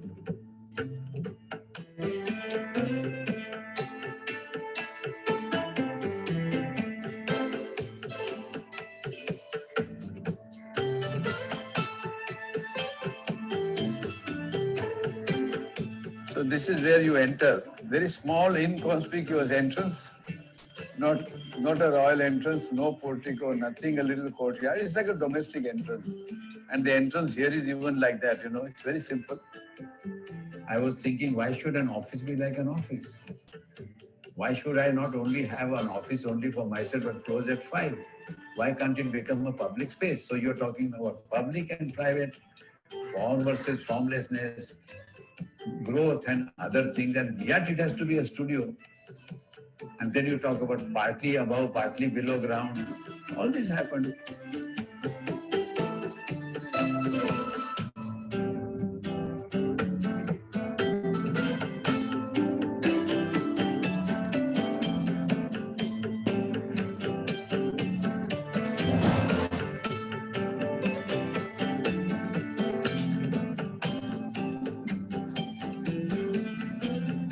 I think now you can shoot my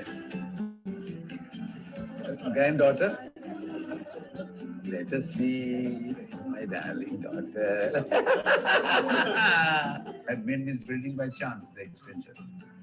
The building happened because I had to make this into non-agricultural land. And so I had to find something. Yeah. So the neighbor had I only curved sheets. So I said, overnight, let me make the curved sheets and make a plan. So I made a plan and I made the roof and I got my stamp. But then I said, my God, how nice this is. So always there are clues. We must be aware to use them.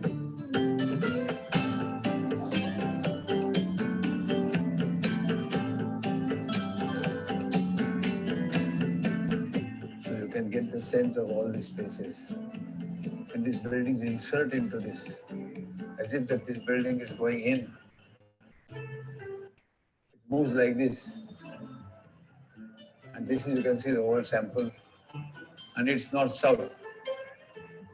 And then I get a very big garden here. Again, this is against Vastu. This is west. And this is south.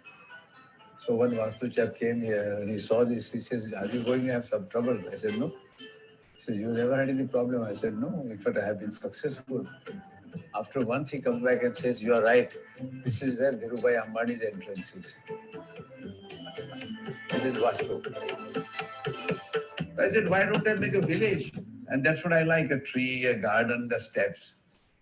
And that's how it began to happen. And then one day I made those arches and then became everything. And again, it has all the West products. It has China mosaic, which was never used before. It has Gaudi, it has light, everything is there. It is like a good food that you enjoy, which is done by the best chefs. But you are the one who is digesting this. And you have to convert that into your blood and your life. And what I do is only follow this biological order. Borrow everything and finally become yourself. And that Gandhiji's idea that, look, open the windows, but see that your roof is not blown out. Your foundations have to be strong. So you have to be deep inside an Indian who is frugal, who can invent, who can take a chance, and who can starve. There is a student here from Stuttgart, who is working here. I was talking to her about Indianness, and she mentioned something very interesting. He says, Indianness is in riding in the bus or in the train. In the train, there are no windows which are closed. You are in a journey and the air is flowing all the time, everywhere, and you are partly inside and partly outside. I think that is India. And not only but this way, physically, philosophically also. We are very ambiguous, more or less. I may come, I may not come.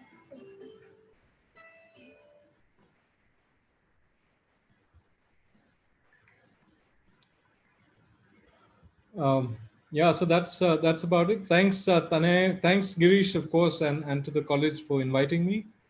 Here are some of the books and the writing. So if any of you think that this is useful, especially I would say T.S. Eliot's essay, if you can dig that out from the internet, that's really worth reading. It's quite an amazing piece about what it is to be a creative individual. So thanks a lot, Tanay. Thanks.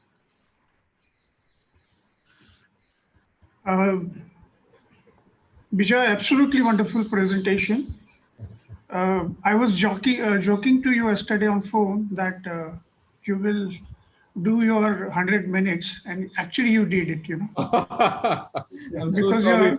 I was just saying that your office is 100 hands, so you must finish, and you did it, So I'm Yeah. very thankful and very delighted. Thank you. I really enjoyed comparison of Palladio and Corbusier's villas. And also you spoke of inward looking, especially your school buildings with very delightful central spaces with sun and open spaces. Carla Scarpa, wonderful explanation of Venice building, and your beautiful spouts in cafe at Bangalore. Your La Tourette, the surprising comparison between Elora and monk order, younger and senior monks, how they are separated out. And of course, I have a memory of La Tourette where, one of the skylight in Corbusier's church is like, black skylight, it's so surprising. Generally you get red and blue, but this is like black, it's unbelievable, when you go there.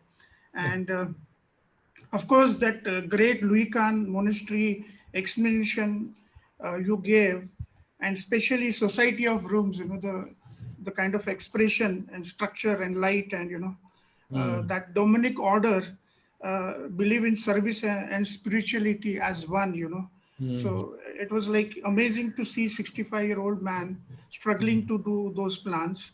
Of course, Raphael Monio and really loved drawings of Surabhi Banerjee of BIC. Right, right. And last but not least, obviously your photographs of Doshi 2008 and 2019, and maybe after another 10 years. So we all are we are all blessed that he will be always that we have to worry about ourselves. So whenever I meet Doshi, I tell him that till I am there, I will come and meet you. So always laughs. So my first question to you is... Yeah, it's incredible. Yeah. My first question to you is, do you remember when was the first you thought of about studying architecture? And apart from this, any childhood memories which you can share?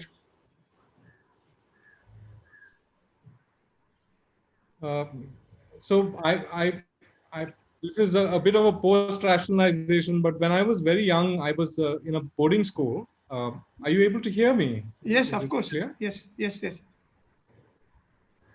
Yeah, so when I was in boarding school, my parents used to stay in Trivandrum. And so every time, from boarding school, the boarding school was in Tamil Nadu, and we'll come to Trivandrum. And in Trivandrum, of course, was Kovalam, that beach resort that Korea made, Yes. So I remember so many times we would drive down to Kovalam, and you were able to pay a little bit of money and you can use the pool, So we would pay that money and then use the pool and eat fried fish, next to the pool. But that memory of being in the pool and looking down onto the ocean and onto the horizon, I still remember that, that amazing place from where you prospect out onto the world. It's the most amazing location that, Korea picks absolutely the right place and what to do at that right place. And also the rooms themselves, the sequestered corridors which are embedded in the rock and the rooms that then have prospect out again. Such an obvious sort of thing, which that condition stayed with me. But I never thought about architecture myself. I had a great teacher, Brother George Calangode, who told me, because I was good at drawing and, reasonably okay in math and stuff like that. So he said, why don't you try architecture? And we have no architects or no engineers in our family. So I'm the bakra, who went into architecture. Yeah. Yeah. So I didn't have a dream of being an architect or any, and I think up to the third year, I didn't know what I was doing. Like, why was I doing architecture? And then, yeah, we did NASA and that changed me actually. We did one NASA project. Yeah. Okay, I was excited about film on Doshi by Premjit and you, the long ones, and I would love to know a story behind it, how it all started, because it's so delightful and so natural. I don't know how that scripted and how it happened, really unbelievable, the way film goes, So can you speak a bit about it? Well, I mean, the truth of it is that it's absolutely unscripted, both the films. So, Yeah. in fact, I think the first film is a lot more precious because, see, Doshi only had a very, very sort of vague memory of me. I worked in his office, but with Rajiv. And so when I called him on Saturday or something, one Saturday, I remember I called because Prem had come back from the UK and he didn't have any work, he was looking for something to do, my brother. And so I said, Chalo, why don't we go to Ahmedabad? We can hang out for some time. Maybe you can shoot something with Doshi. It'll be good fun. You can meet him also. He's lovely, good fun. So my brother said, okay, chalo, I'm not doing anything. And so Saturday I called Doshi and Doshi remembers, he says, yeah, you work with Rajiv. Yes. What's going on? Where are you? So I said, no, my brother and I were thinking of coming to make a film. Are you free on Monday? Doshi says. So I'm like, we don't have camera, we have nothing. So, but then Doshi has given time. So we land up in Ahmedabad on Monday and we have appointment 10:30. We are there, I think 7:30 or something, or 8:30, the flight landed. We went straight to this guy we found on internet. We hired some really crappy camera and sound equipment, and this is how we started. We went to his office, and Doshi said, okay, now we can start. And we are not prepared anything, nothing. And I think that is the magic of the film because it is just Yes. conversations, and he's very Yeah. relaxed. There is no light, small camera. So, yeah, it was wonderful, actually, really amazing. Yes. Okay, I will ask Tanay to take questions from audience now. So Thanks, Girish.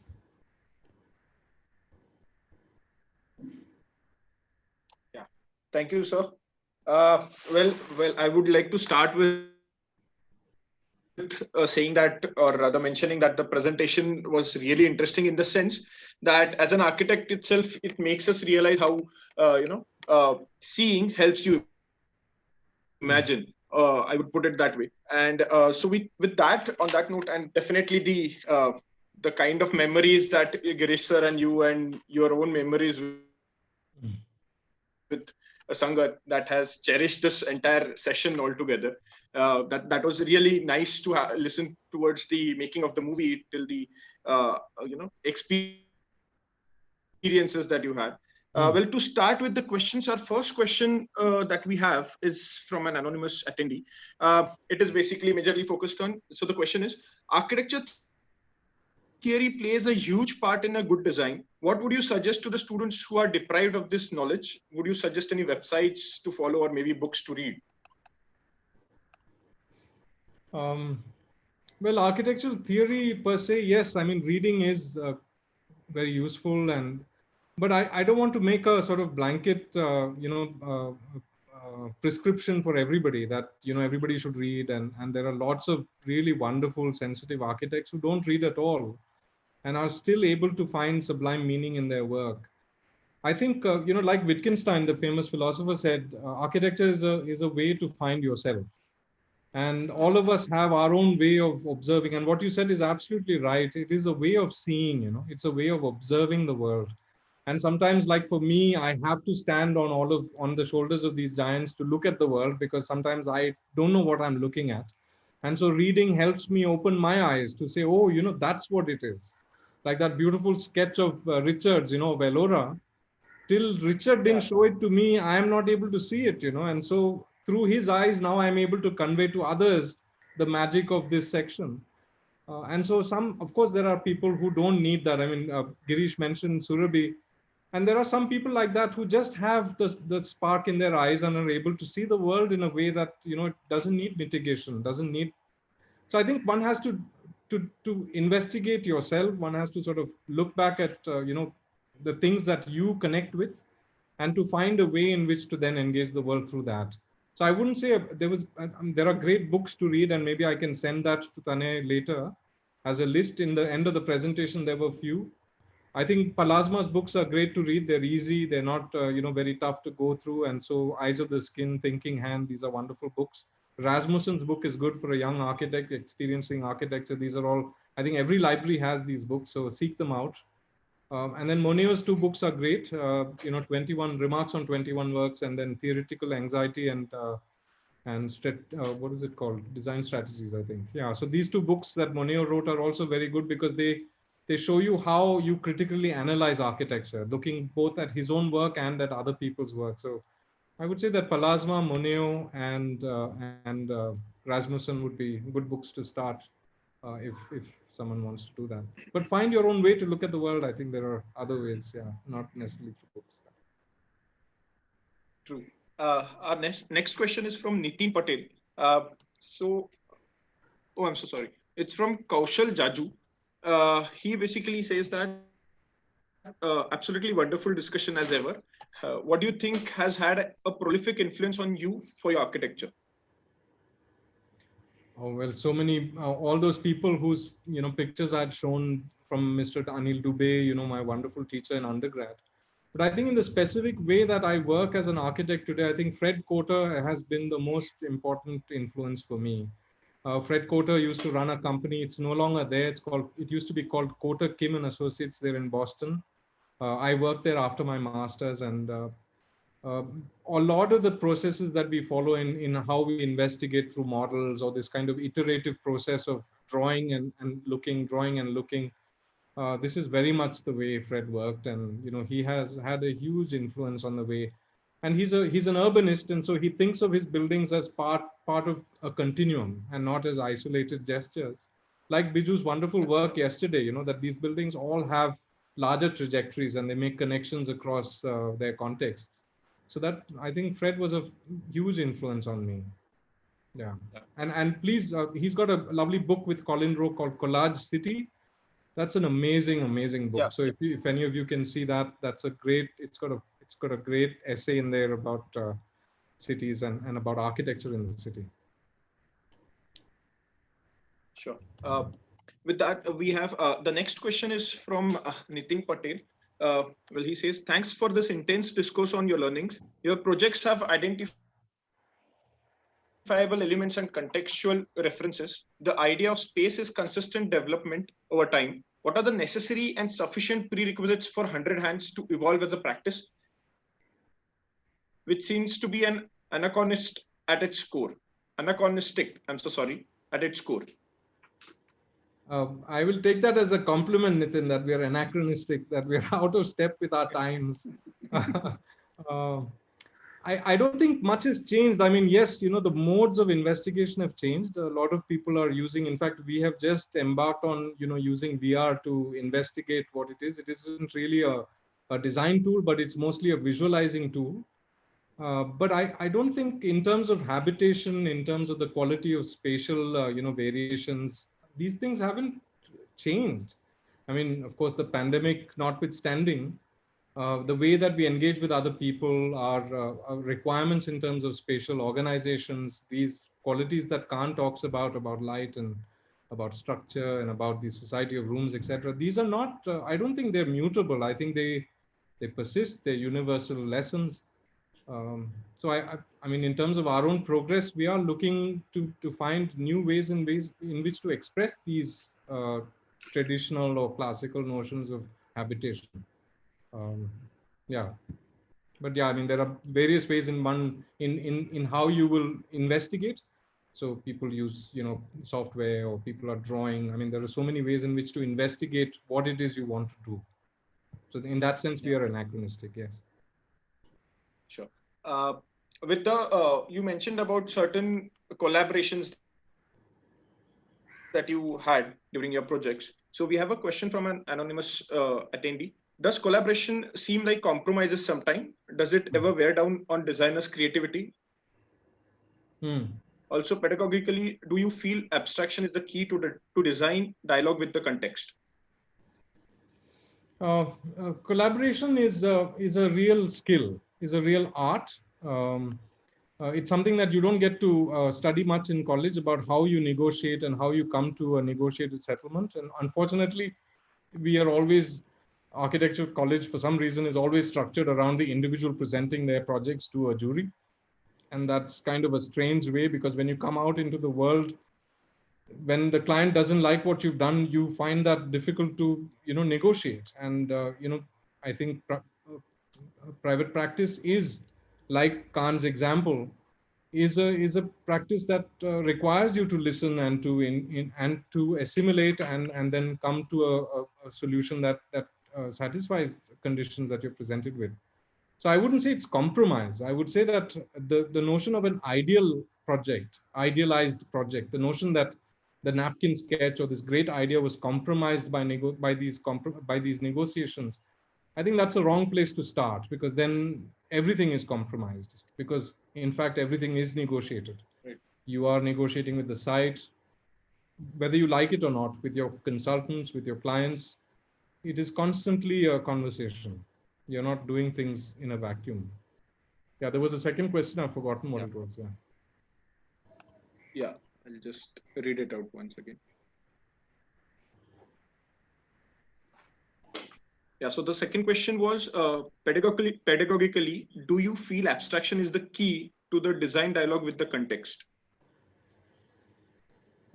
Yeah, abstraction. Well, let me put it another way. So the example of Khan's building, the Dominican Mother House, I mean, that's abstraction, right? I mean, to come to that plan at the end. So so Khan doesn't come to it at the beginning of that process. He comes to it after 2 years of working on that, or whatever, 1.5 years of working on that plan. He comes to a plan that encapsulates in an abstract sense what it is the Dominican order is about.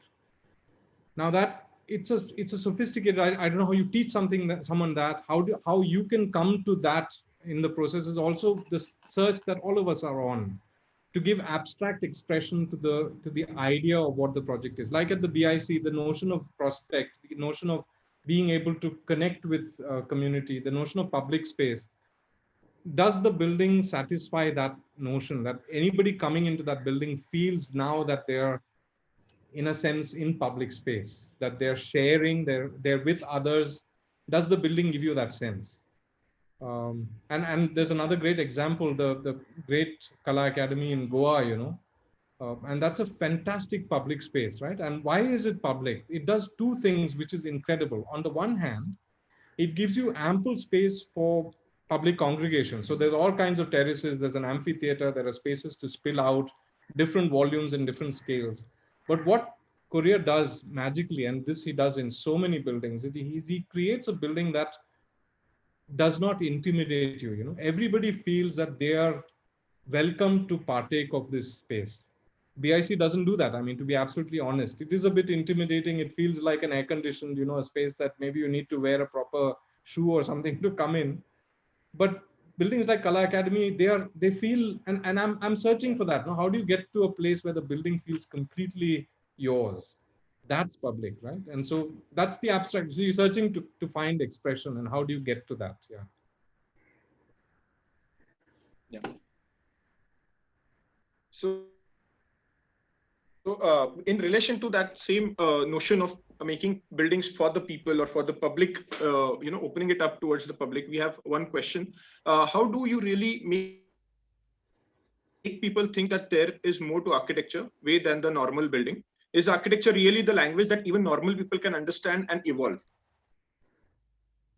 Yeah, communication is a big challenge. I mean, we don't often, unlike Biju's presentation yesterday, where he said that he made the same presentation to his clients, this is not a presentation that I normally give clients, because it's abstract, and a lot of it is probably not.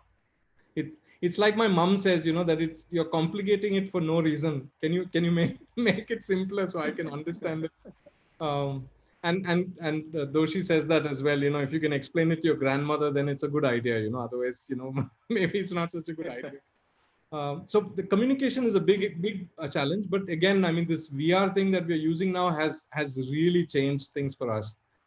So we are able to immediately, the moment many people can't visualize drawings, they're not able to see the model, they can't sense what it is to inhabit space. And so the VR, is really helping us communicate spatially what we're trying to do.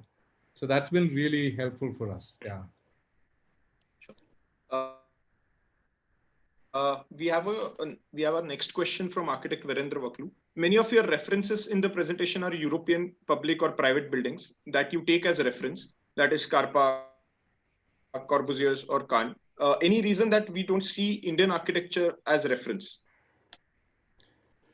Well, no, actually, it's not in this presentation, but I was hoping to include. There are many buildings that have had a huge impact on starting, of course, with the Kovalam project that Korea did in Kerala. But Doshi's work has been a huge, I mean, the whole point of making this film was initially, of course, you don't really get a sense of, what makes him tick.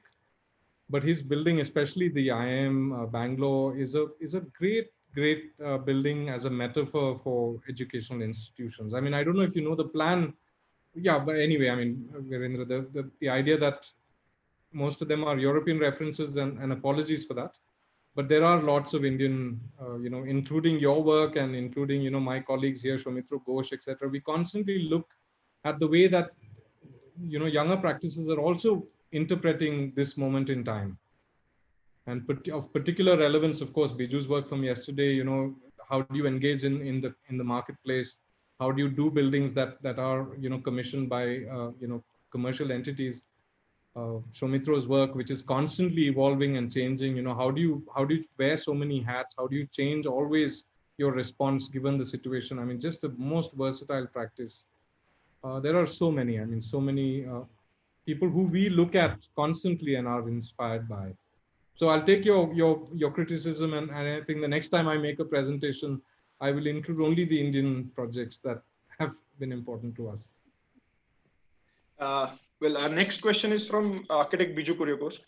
If a publisher comes to you to write a book on one of the masters that you mentioned, who will you choose to write about and why?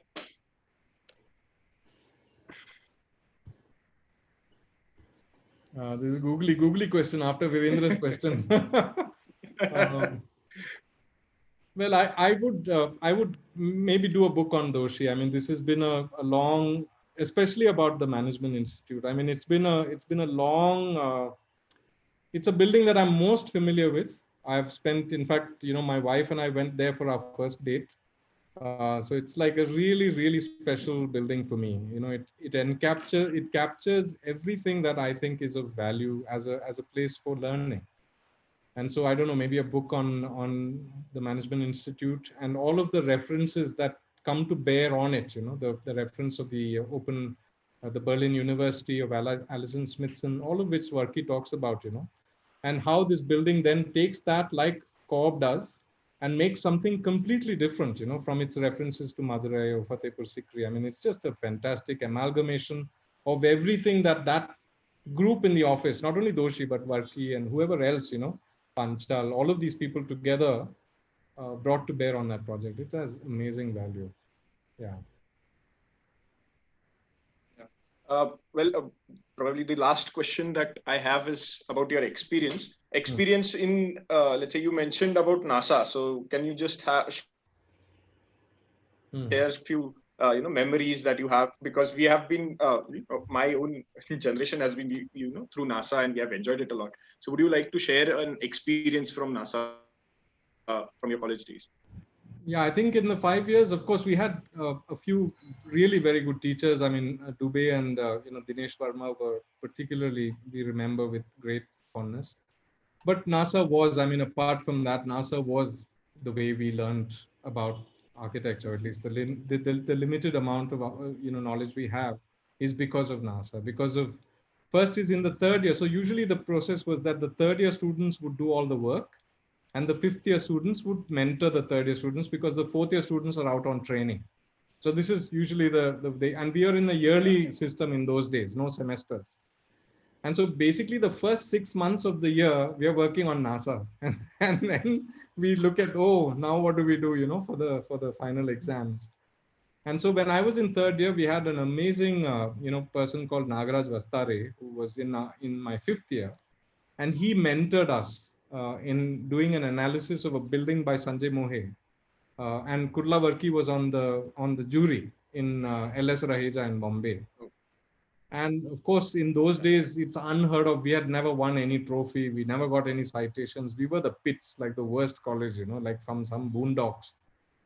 And we won a citation that year, And in fact, at the NASA event, I remember very distinctly Professor Varki talking to us afterwards and telling us about things that we need to start looking at. And so the first spark, is in third year, when suddenly we have got some recognition. We think that there is some validity to what we are looking at. Other people are also able to evaluate, so. And of course, like I said earlier, I think NASA allows you to, without any ego, because everybody is more or less in the same level. And so all of you are striving to achieve something together. And that, it's very rare in practice to find that, where everybody is trying to do the same thing without ego. So NASA is a fantastic, I think, I hope it continues and it goes strength to strength, because I think really it may be the opportunity a lot of students have, the only opportunity they have where they really push themselves, I think, yeah. True that. It teaches a lot of things. Yeah. I can be a part of it, definitely. Sure. With this, a last question that I have, would you like to give any, any suggestions or inputs to the new aspirants who are applying or, who are graduating in this entire scenario of COVID, and whether final year exams happen or don't happen, and all the future that lies in front of them? Would you like to give them some inputs towards that? Well, yes, it's an incredibly tough time. It's completely shifting ground. So many of us are not sure of, how practice is going to change, how everything will change, etc.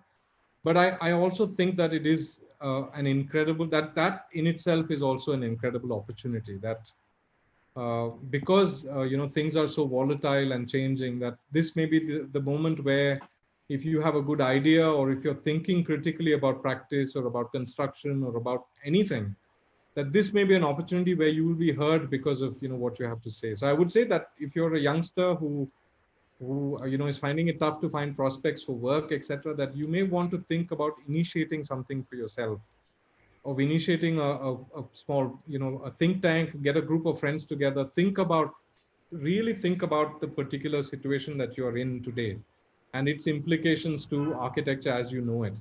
I would suggest that there is opportunity now in this very bleak time, which may not have existed earlier, where you may be heard for a good idea that you have. To do with anything, to do with social distancing, to do with public space, to do with education online. There's a group of architects who've started the Porsche studio online, thinking of how to take education completely.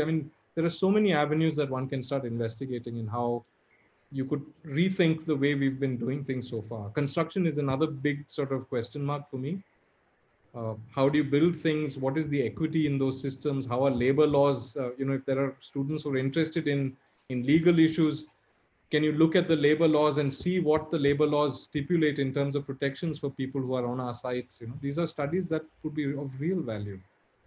So look around you and see, and that's probably true for any time. Look around you and see, like Doshi says, that clues are everywhere. You just have to open your eyes and look for them. Yeah.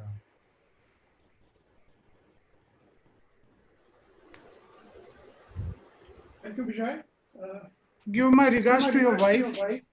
Now I know NASA is so important. I never attended. I feel so bad. But you gave all the students new reason to go to NASA. And also now I know where you used to date, all great buildings, So thank you so much. Thank you so much. It was fantastic. It was wonderful.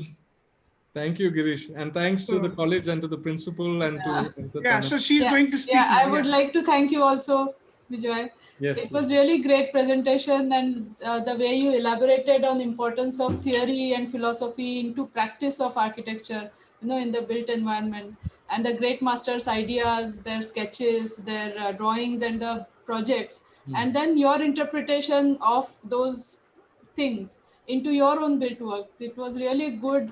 That was really a great way to look at it. And the students should learn from there. Why do we teach history? Is to do all those things. So if they should take it seriously when they they are looking at the old buildings or the old books or old drawings, things like that. So really wonderful presentation, and we really thank you for joining us today. Thank you, ma'am. And thanks to all the students who attended. Yes. Thank you all the audience for joining us today as well. And let's continue tomorrow as well at the same time, 4 o'clock. Thank you. Yeah. Thanks, Girish. Thanks, Tane. Bye. Bye, ma'am. Bye. Bye. Bye. Thank you. Thank you, sir. Thank you, sir. Bye.